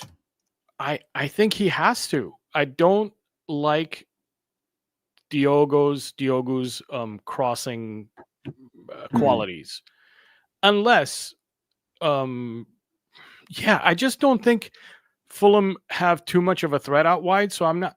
The only reason why you start Diogo instead of Ahmad is if you feel like they're going to attack you out wide and you want some more defensive, nuance out there. I think their biggest dangers are right up the middle, like you said, with Iwobi and their 2 strikers. They don't really have much coming from out wide, because Iwobi's going to venture inside. That's what he does. I don't know. I also think that back to goal play by Šeško. I'm really rooting for Šeško to start here. If Šeško doesn't start, I'm not sure how we break them down. Who's going to be put on the bench? Are we talking about Mason Mount and Kuna? It has to be Mount, unfortunately, even though he's been doing great. He's been doing great. This is not anything against Mount, but you're not going to put Mbeumo or Kuna on the bench. No. I don't think Mount starts Makes as well. sense. I agree. I think you're right. I think Šeško starts. Look, I'm in agreement with both of you, actually, as it happens. But I think Mbeumo and Kuna in particular will have an absolute field day in this game. I think you're right. The danger with Iwobi is he's a loose cannon for Fulham. He's given this license to do whatever he wants. But unfortunately for us, and unfortunately for teams that think he's an easy target, he gets back quickly. He gets forward quickly, and he gets back quickly. He gets into his defensive duty quite well. The only way you can really penetrate Fulham properly and by surprise is by quick transition and quick movement. So if Bruno or if Casemiro wins the ball, then you don't carry it, you immediately release Mbeumo or you release Kuna, because whichever way, because don't forget Iwobi has a tendency to pop up on both sides of the pitch. He doesn't just pop up on the left, he will pop up on the right. And if you can get it and you can move it and you can penetrate his space where he's got you, that's where I think will be most dangerous. And I think also you're going to have Šeško. He's going to give Anderson, in particular, a terrible time. And I rate Anderson Jarvis, as you well know. I think he's a brilliant centre. Yeah. He's strong. He's very strong. I think he's a brilliant centre half. Bassi, for me, he likes to scrap. And again, I think that will play brilliantly into Šeško's hands. So I think you're going to see Šeško start predominantly to really bully and shake up the solid partnership that is Bassi and Anderson. We didn't do that last season with them. I know we got the 1-0 win at Old Trafford, but Bassi and Anderson had an easy game. Anderson just bullied Højlund all over the place. He won't do that with Šeško. I don't know much about Quencher. Tete, we know, is going to try and attack the wing, when possible. Quencher is no Robinson, which is good for us. So that's the area. I'm a bit like you, Samix, on this one. I'm torn between. I think Quencher is actually a centre back, but he plays on the left now because of injuries. Yeah, I think he's 6'1", 6'2", so he's a big guy. He's a Dan Burn perhaps type player, maybe. I reckon, but I haven't seen him play. But I'm just reading his stats right now. So yeah. I'm with you on Samix, by the way. I'm a bit torn whether you run with Dalot or whether you run with Ahmad. Dalot's issue is obvious. His positional sense is ridiculous. But he can get up and down the wing. Ahmad's not a defender, so he doesn't necessarily. He'd be relying on Yoro if Yoro plays to cover him probably more. And that is where you're quite right. Both of you, Iwobi will absolutely flourish. He will flourish in that area of the pitch, and he will flourish on how tentative I think will be if Ahmad plays there. So I think, I don't like it, but I think he'll probably have to start with Dalot for the lesser of two evils. Ahmad moving forward is a different kettle of fish. Iwobi will hate that. Quencher will hate that. He won't like the intricacy that Ahmad has with his feet. What I want to see from Ahmad, though, is a bit more speed of thought. He's got great quick feet, but I want to see him utilise his thought process better. There's no point in having a 6'4" monster who's bullied Anderson and Bassi if you're not going to whip the ball in for him.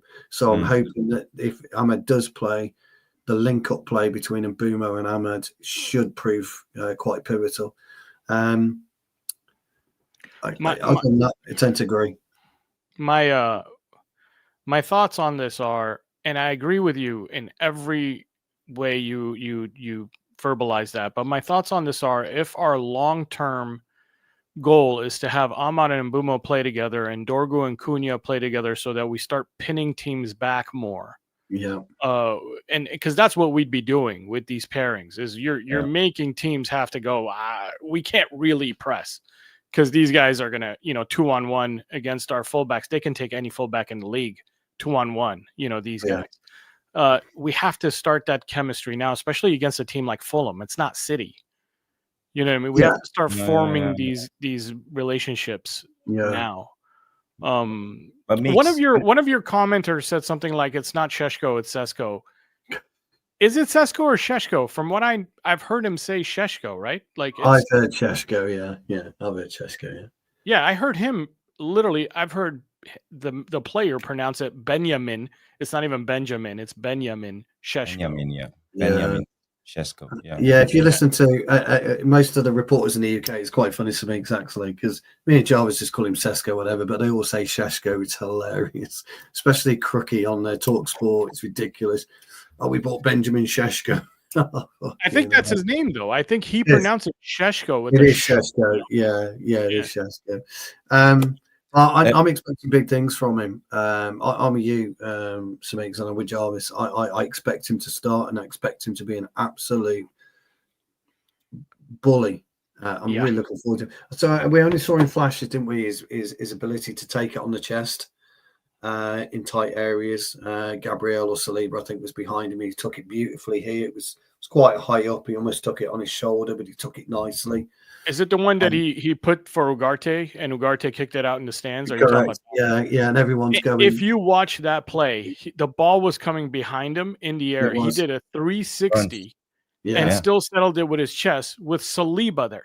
Saliba let a player do a whole 360 and still couldn't stop. Like usually, if you have to reposition yourself, a defender like Saliba is just going to move you out of the way. Oh yeah, he's going to love it. Yeah, Saliba's going to love it. But he puts it to Ugarte, and everyone's going, "What are you doing? Keep the ball, at least keep the ball in play."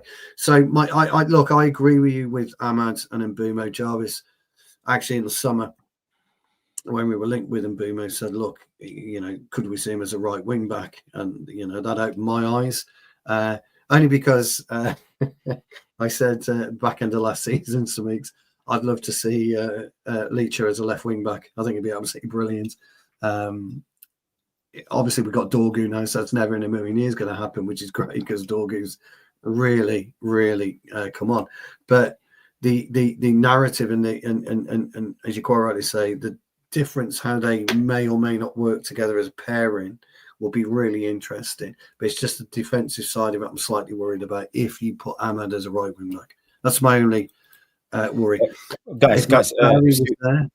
Sorry, I'm just going to say when it comes to the partnership of Mbeumo and Ahmad, no one has mentioned this, but for me it feels a little bit unbalanced.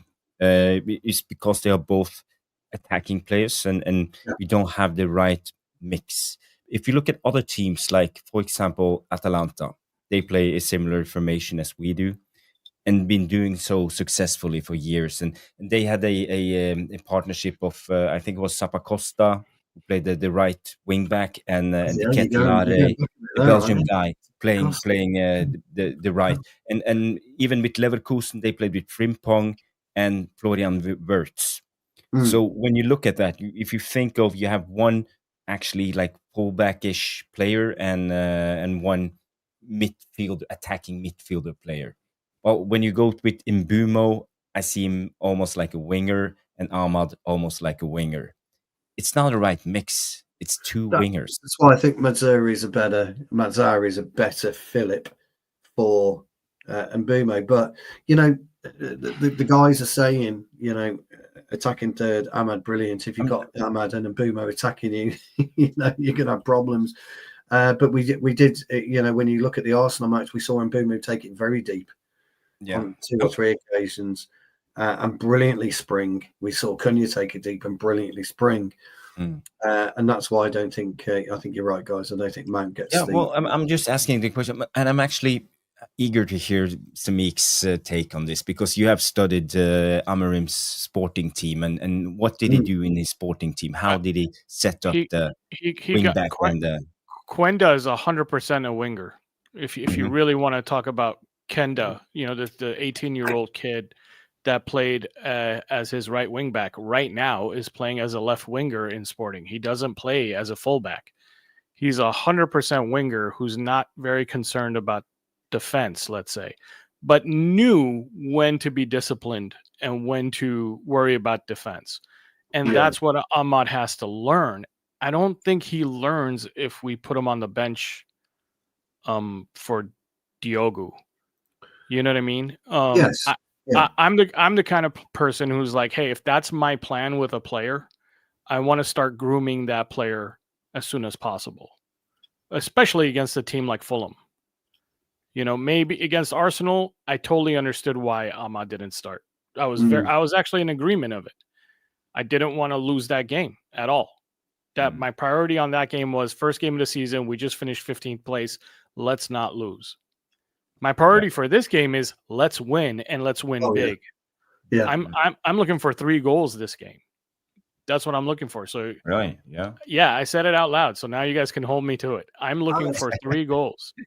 I was going for 2. I was going for 2-0. That was going to be my score prediction. Look, I like what you're saying, and again, I do agree with you. I think you're getting a lot of support from the Devilish Tacticos to play Ahmad and Mbeumo. What if you flip it? What if you do put, as Jarvis pointed, and you put Mbeumo as right wing back, and you push Adam high? So what do I call him? Adam. Ahmad. My opinion on that is I totally understand why. My opinion on that is our priority to score more goals than we scored last season. If that's the priority, then I want the more intelligent player up front. Agreed. And that's Mbeumo. Agreed. If my priority is to get scored on less, then I would put Mbeumo in the back because of intelligence, right? Just because of experience and intelligence. And I think our priority is to score more goals. I don't think our priority is to stop more goals. It's to score more goals. So yeah, I'm putting the smarter person up front. No, I agree, and that's why I think for me, Matt Zara is the best option to complement Mbeumo. That's my own personal opinion. He's injured though, right? Like he's not fit. We haven't got him. He's not fit. It's my best option. So I think on that basis, when we're looking at the team, I think he picks Dalot again. You think so? Okay. I'm curious to see what happens. Listen, I also heard, I don't want to start any rumors here because I don't know for sure. I heard a tiny rumor that there was a reason why Ahmad didn't start the last game. I don't know what that is, and I'm not even going to make assumptions that I know what that is. Yeah. But that there was a specific reason that was not tactical of why he didn't start that game. So I don't know what that means. I mean, look, I agree with you, stuff like that. We're all been in and around football teams and stuff like that. And, if you're late for training or whatever, something could be that it buffers you and it stops you from, you've done something and it stops you from playing. I think Amrin's got that in his locker 100%. We've seen it. We know that there's going to be no quarter given. You fuck me about this year, you're on the bench or you're on in the squad. People are saying, we're all saying, where's Mainoo playing? We don't know what Mainoo's attitude's been like. I'm sure it's been fine. Yeah. I'm just saying we don't know the ins and outs of it.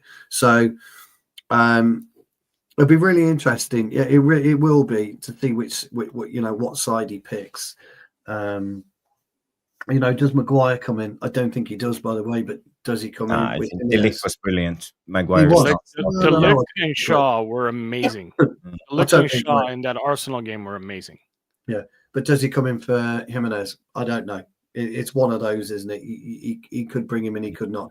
I don't think he will. I think Maguire plays less this season, and he's there more as backup, but more influence as a person and human being in the dressing room. I think that's going to be his role this season. I think Maguire finishes our games. I don't think Dalot has 90 minutes of hard running in him. Yeah. But he's got 60, hasn't he? 60, 70, something like that. So, yeah. Yeah. We have a super chat from Jonathan again. Thank you, Jonathan. Coming in 20 Swedish kronor. Say, I think 3-1. Šeško, 1 goal. Yes. And maybe Dalot. Yes. You got supporter. Nice. Thank you. Yeah. I captained Kuna though for this game, so I need Kuna to score for my fantasy team. Nice. You captain Kuna. Unless he gets all 3 of those assists, I'm okay with that. Well, he's got it in his locker, hasn't he? Yeah, absolutely. So what are we going then, Jarvis? Start 11. What do we think?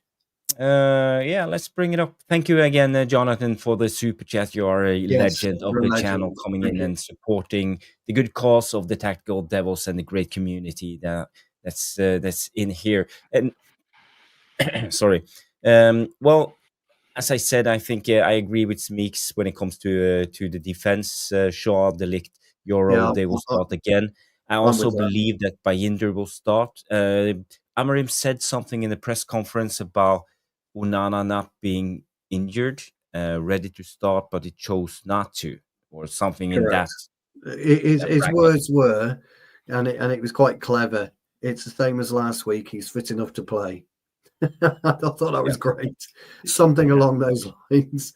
And I thought that was brilliant. That said 1,000 words to me. So I agree. I think Bayindir starts. Yeah. So Bayindir starts for me. When it comes to the pivot, I don't see us having many options at the moment. I think we will start with Casemiro, Bruno again. It's our weakest point on the pitch, but I don't see Mainoo coming in, and I don't see Ugarte coming in after he had a terrible cameo coming on in the last 10-15 minutes. I think it was dreadful, losing the ball hundreds of times and doing a lot of wrong choices. When it comes to the wing backs, I tend to agree that Ahmad will probably start and Dorgu will start 100% on the left side. Dorgu. Probably first name on the pitch, Dorgu, at the minute. When it comes to Šeško or Šeško or whatever, Benjamin Šeško, Šeško.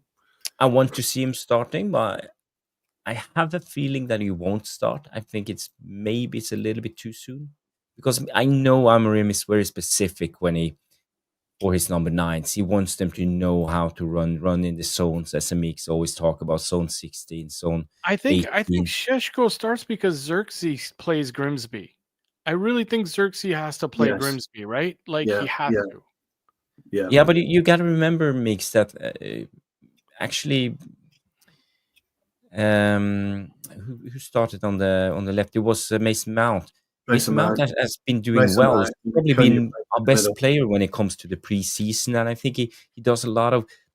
I think Dorgu and Mason Mount plays good together, and they play intelligent together. And Mason Mount allows Dorgu to stay up high and wide on the pitch and stretch out the opposition, and we need that in this game. Kuna, he likes to drop a lot, and you know it will make Dorgu to be more defensively and tuck inside. So when you look at it as at a whole, I think Mason Mount is better suited with Dorgu. So and Cunha did quite well on playing as the number 9. So if it was up to me, I think he would start Mason Mount on the left and Cunha in the 10, in the 9. Thoughts? No, I'm with. Unfortunately, old friends, I'm with. Well, Dalot. It's not about what I think; it's what I believe Amorim will do. I'm with Dalot and right back, and I think Šeško starts. I think you've got to get him integrated. You've got to get it done. I think the first starting 11 you had up there is what's going to happen. Yeah, but you know, when it comes to Šeško, what's the rush? Why do we want to because we had too many opportunities against remember how long it took for Mainoo to get integrated into the team? No, Mbumo. We had 2 friendlies in 2 weeks, and he didn't play none of them, and he came in the 3rd game. So I agree with what you're saying, but I think Šeško came in a lot more fit than Mbumo. Yeah, he's fitter. He had a bit of a preseason, didn't he, Šeško? Yeah, Mbumo came in fit, like ready to go. I mean, sorry, Šeško came in fit, ready to go. Mbumo came in needing to lose 5 pounds. Yeah, but what about Mount? He's been our best player in the friendlies in the preseason, and he actually had a good game against Arsenal. He's very intelligent. You don't see what he do. The third man runs. He opens up spaces, and There's nothing wrong with Mount coming off the bench, though. Like, there's nothing wrong with having that Mount energy in the last 30 minutes. Mm.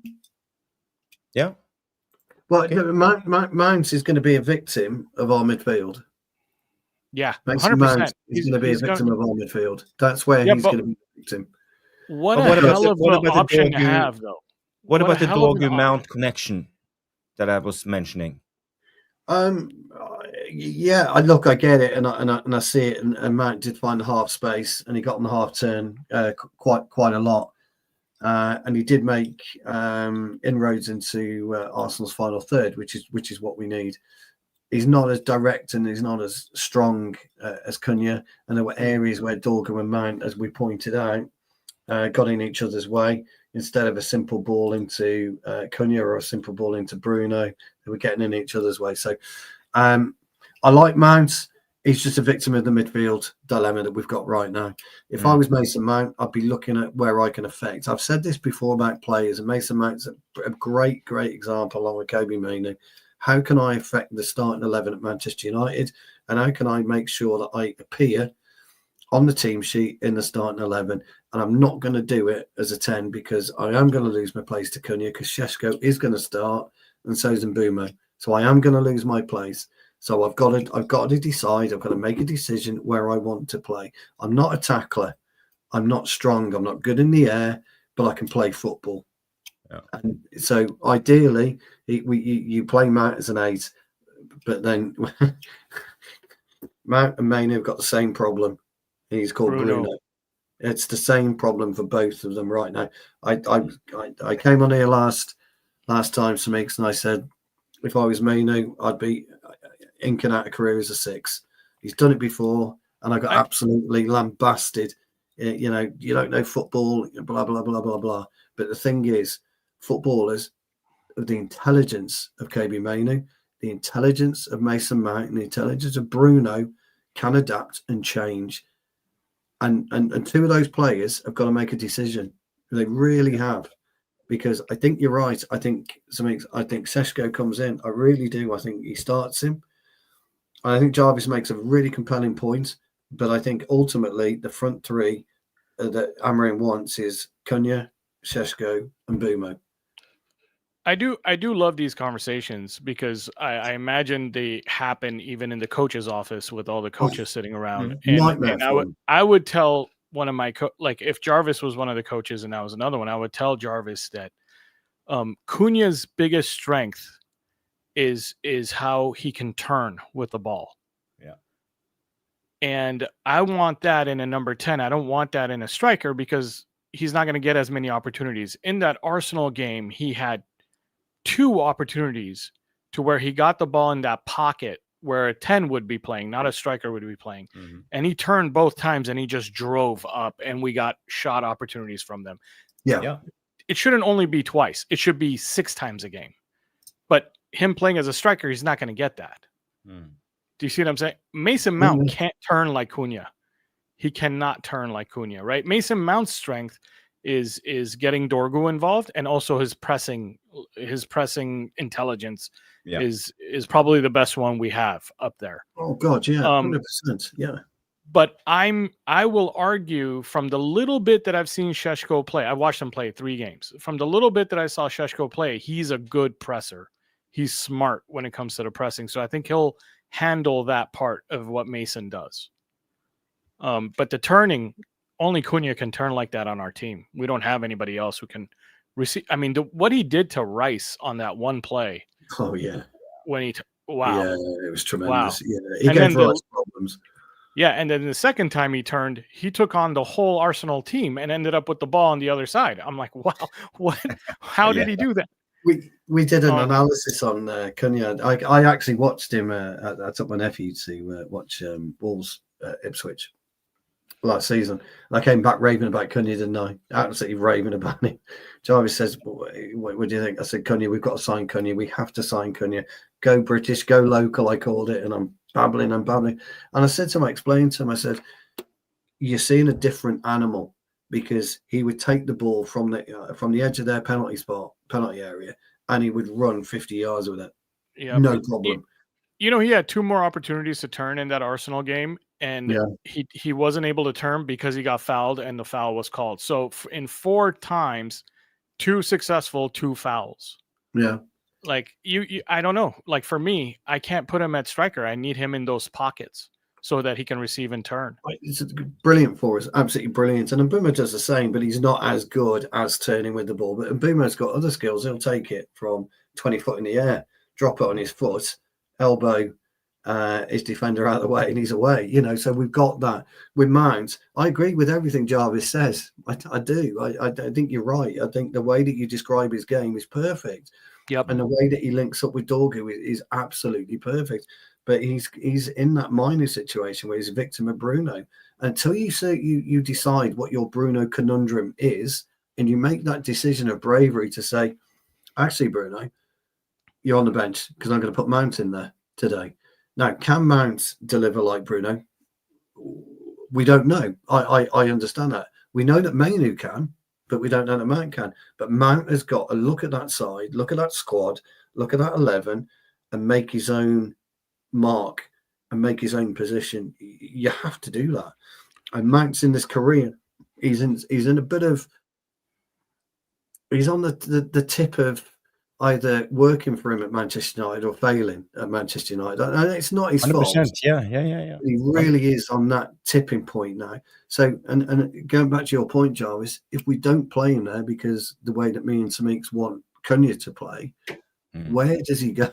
Where do we play him?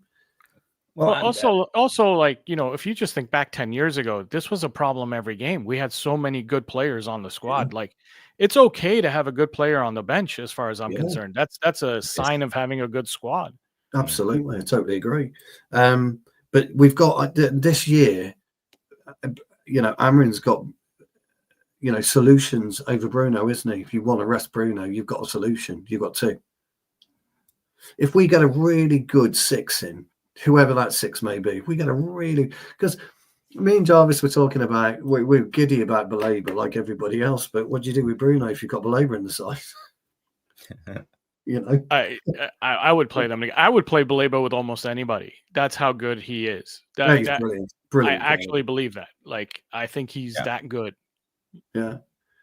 But again, it's all an interesting conundrum. So that's the only reason. And I think Dalot comes in instead of Ahmad, but I think that's for balance. I tend to agree with Jarvis on the Ahmad.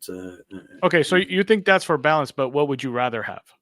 Oh, I'd rather have Ahmad in. Yeah, okay. Obviously. Okay. Yeah, because of you know, ability. But I think Dalot gets an overbalance. Okay. But so if he plays Dalot because of you, I'll be more understanding, because I was going to be upset, but because you convinced me that it might be more balance. Yeah, that's all it is. Yeah, that's all it is. Mix, I have a question when it comes to Bruno, because I don't know where you stand on this, but you know what I'm going to ask. Go ahead. Playing, you know, in the Amorim system, we know that he used to have one midfielder side to side and one up and down. So what's Bruno's role? Is he the side to side or up and down? It's neither nor. I think Bruno is his Hjulmand without the defensive tactics. So meaning Hjulmand is a really good distributor of the ball, guys. Hjulmand is a very good distributor of the ball, and that's what he wants Bruno to be. And I know you guys don't agree, and sometimes I don't agree, because sometimes he can't distribute 10 feet away from him. But when Bruno is at his best, he's a very good distributor of the ball. Yeah. He's at his best when he's not trying to score, when he's distributing. And that's why I think that you've even heard him say it in press conferences. He's trying to get Bruno farther away from the opponent's goal so that he can quarterback the team, if you will. Yeah. And that's what he's trying to get out of him. And I just think Bruno sometimes needs to realize that he can trust his teammates and do his job, because I think he's always thinking, you're supposed to be over there, you're supposed to be doing that. Just trust it. And I think once it starts clicking and he can just do his job, he's actually going to deliver. I really think he is. So I'm not as negative on Bruno as some people are. I think he's a very good player that's taken on too much responsibility on his own shoulders. I would like to say something, and I genuinely mean this. Okay, that is a grade A observation of Bruno, and what you're saying is absolutely 100% accurate. He has got to give up what he feels is his responsibility to the whole team, and he's got to allow these players to play football. He's got to understand that these players can play football. Absolutely, 100%. We need him 10 yards back. You've got to allow Cunha to come and receive the ball and drive with it. Same with Mbeumo. And you've got to allow Šeško to push and push and push. And then that's where Bruno can jog into position. The hole that Šeško generates, that's where you want Bruno. in and around the edge of the area, allowing everyone else to do what they do. It's a great observation. That is really, really good observation. But the follow up for this question is actually is this one. There were a little debate on Mainoo in the non-live section, the comment section after the Monday show, and it was about Mainoo because you talked about Mainoo and playing him in the six. And Danny B comes in and say, I agree with Mainoo in the six, Stu. So where do we see Mainoo playing in this team? And, there's been a lot of debates on other channels this week about Mainoo and how do we fit into this Amorim system. After the Brighton, no, it was a Bournemouth game, someone called him the connecting midfielder. I saw other AJ by some said that AJ Tactics, or what's his channel called, said that he was the connecting midfielder right now, and he was supposed to drop down, receive the ball, and drive with it, and then release the ball to the number 10s. Is this Amorim's plan for Mainoo in time, or what's holding him back? Me or Stu? Yes, maybe mix. For me, I think Mainoo is probably the heir to Bruno. And he's going to do the job differently than Bruno, though. As you said, like AJ said, he's going to take the ball and carry it to where it needs to go instead of distribute it by passing. I think he needs to add that pass to his repertoire, and I also think he needs to learn how to sense danger better. And that's why I don't like the idea of Mainoo as a 6, because last year I felt like Liverpool scored on us because he lost his man. And I made a whole video about it. I just don't think Mainoo smells danger until it's too late. And I think if you're going to play as a 6, you kind of have to be like chess and be 2 moves ahead and see where the danger is coming from before it happens. Because if you didn't see it until it actually happened, it's too late. Now your center backs are trying to cover for you, and it's a horrible problem to try and solve as a center back when your 6 is, not seeing it.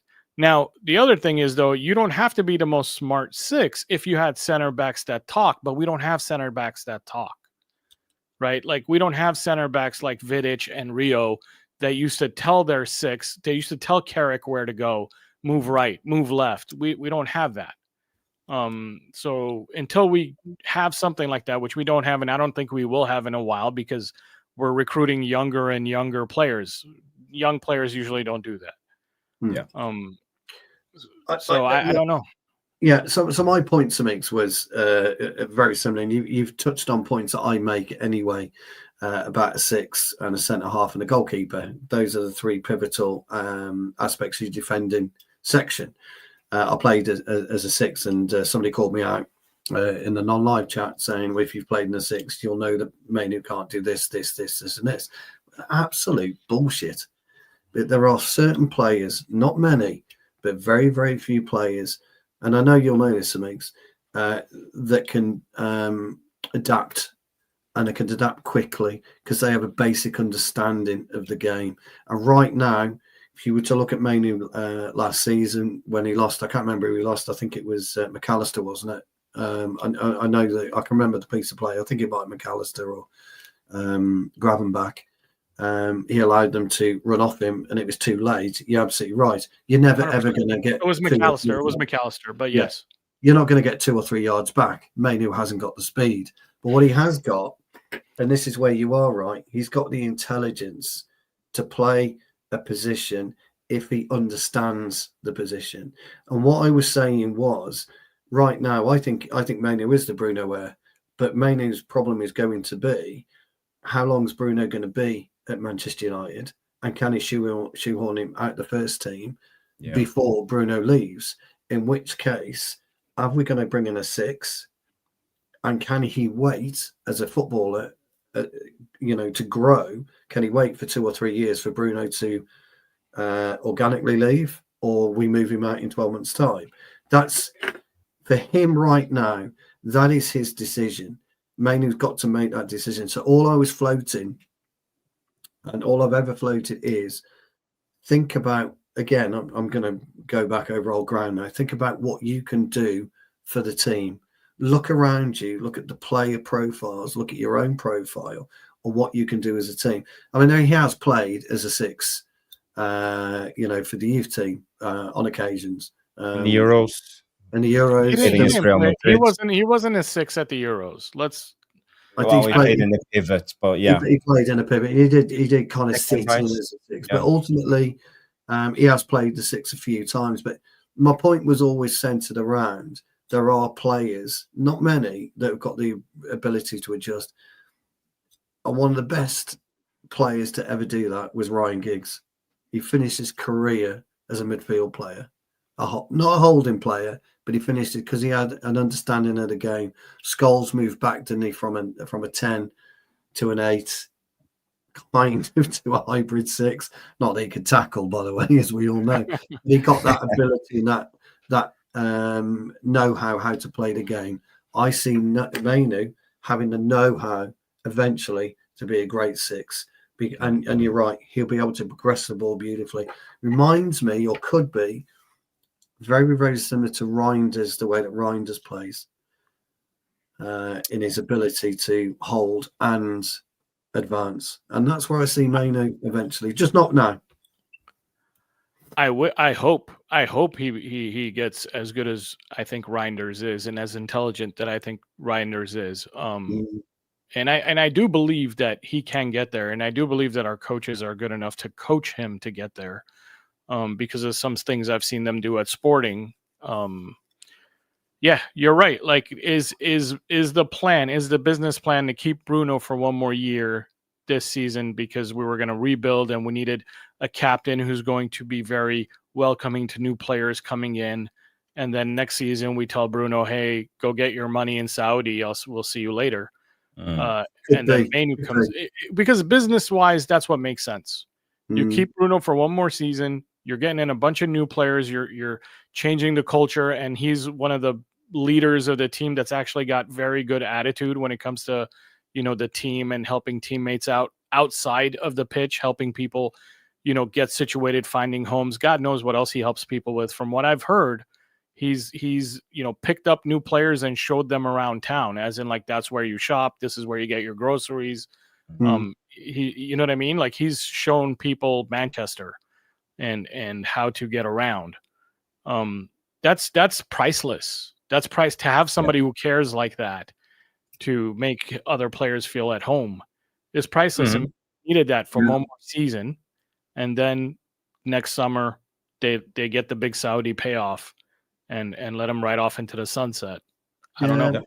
Yeah, I mean, Mainoo's the one, by the way, that will divide opinion. Some people see him as a 6, some people see him as an 8. He'll always divide opinion. Well, here's the thing, and that's fine. Or a 10. Well, also, like, all things being equal, if the dream scenario for Amorim would be that they're both 6s and 8s. You know what I mean? The dream scenario for Amorim is not that there's a 6 and an 8, that they're both 6s when they need to be, and they're both 8s when they need to be. Yeah. And that's why Baleba is so perfect. Yes. Okay. Yeah. No. I can. Yeah. Now that I can see. I mean, well, but Baleba. Well, who knows now? I know. I'm heartbroken. That's why I didn't make a video for 3 days. I was crying. Yeah. Who knows what we do with that? But that's his challenge, isn't it? That's Mainoo's challenge, and he's got to make that decision. But Mount, as I say, it's the same thing. They're both a victim of our current midfield. So, look, it'd be interesting to see. We'll know more Sunday because it's match day 2 for us, so we'll know more Sunday. And then again, if you play out in Grimsby, you're going to know your pecking order for the next 3 or 4 games after that as well. So, it'll be quite interesting. Yeah.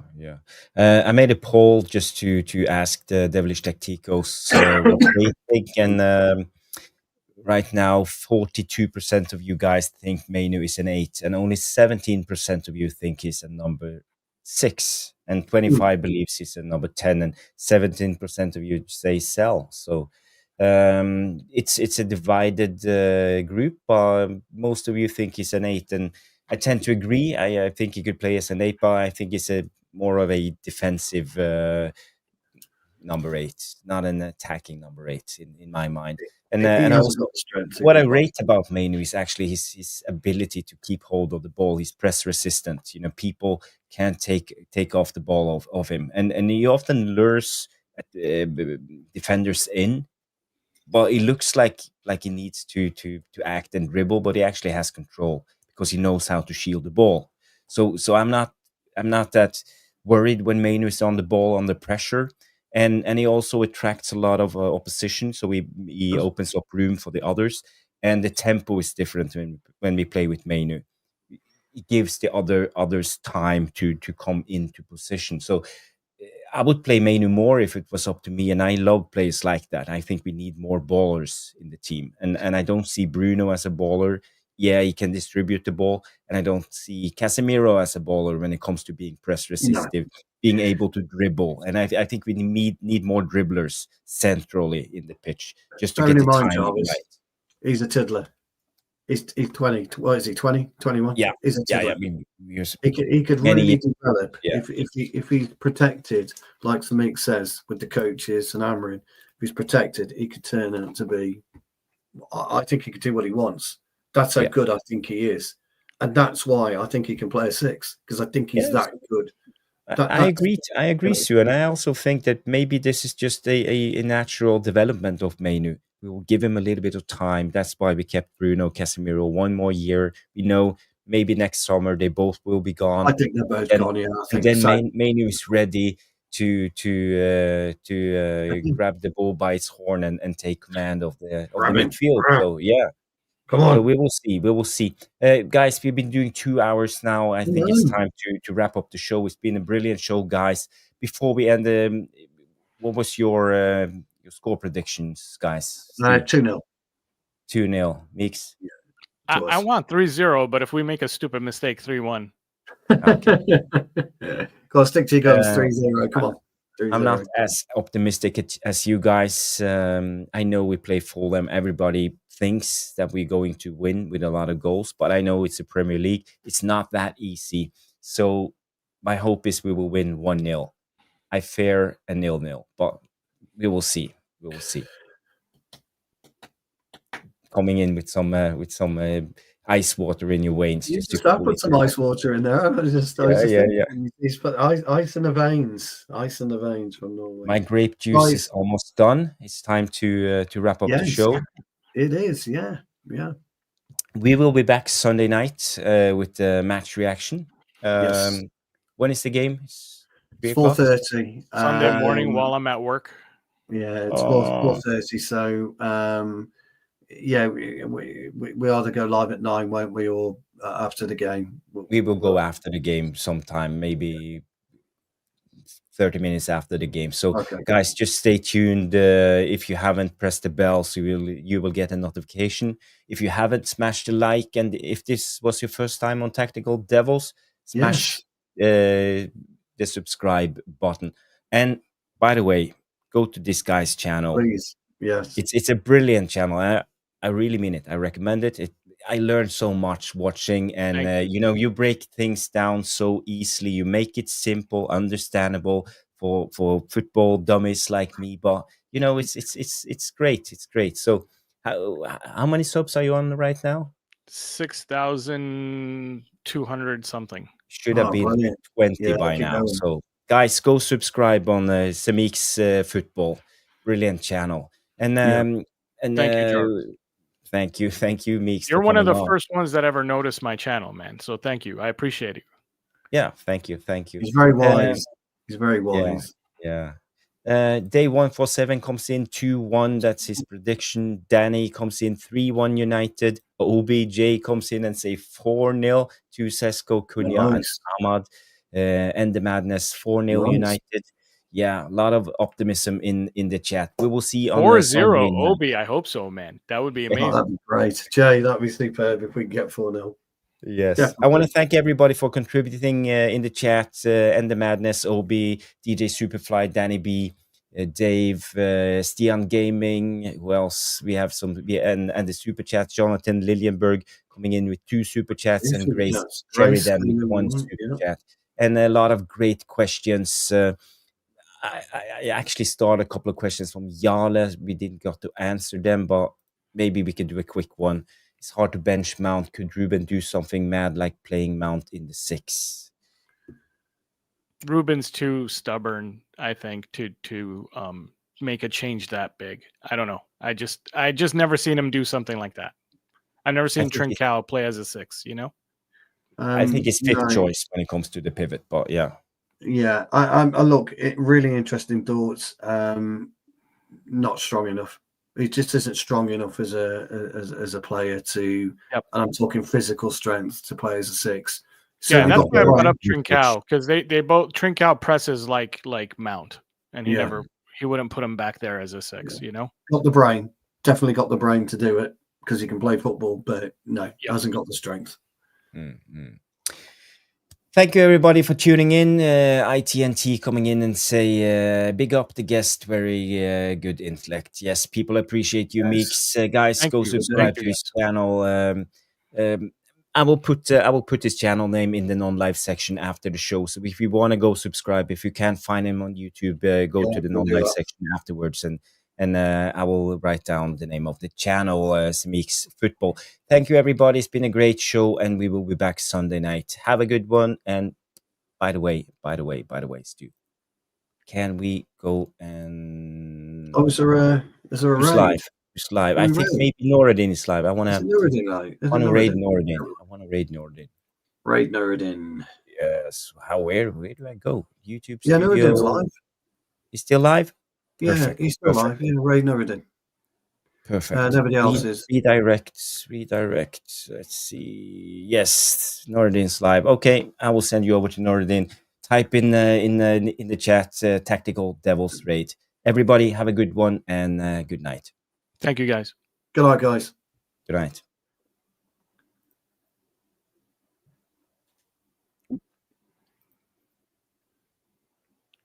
That's it. We're done because you raided, didn't you? No, we're still live. What? End stream. We're still live.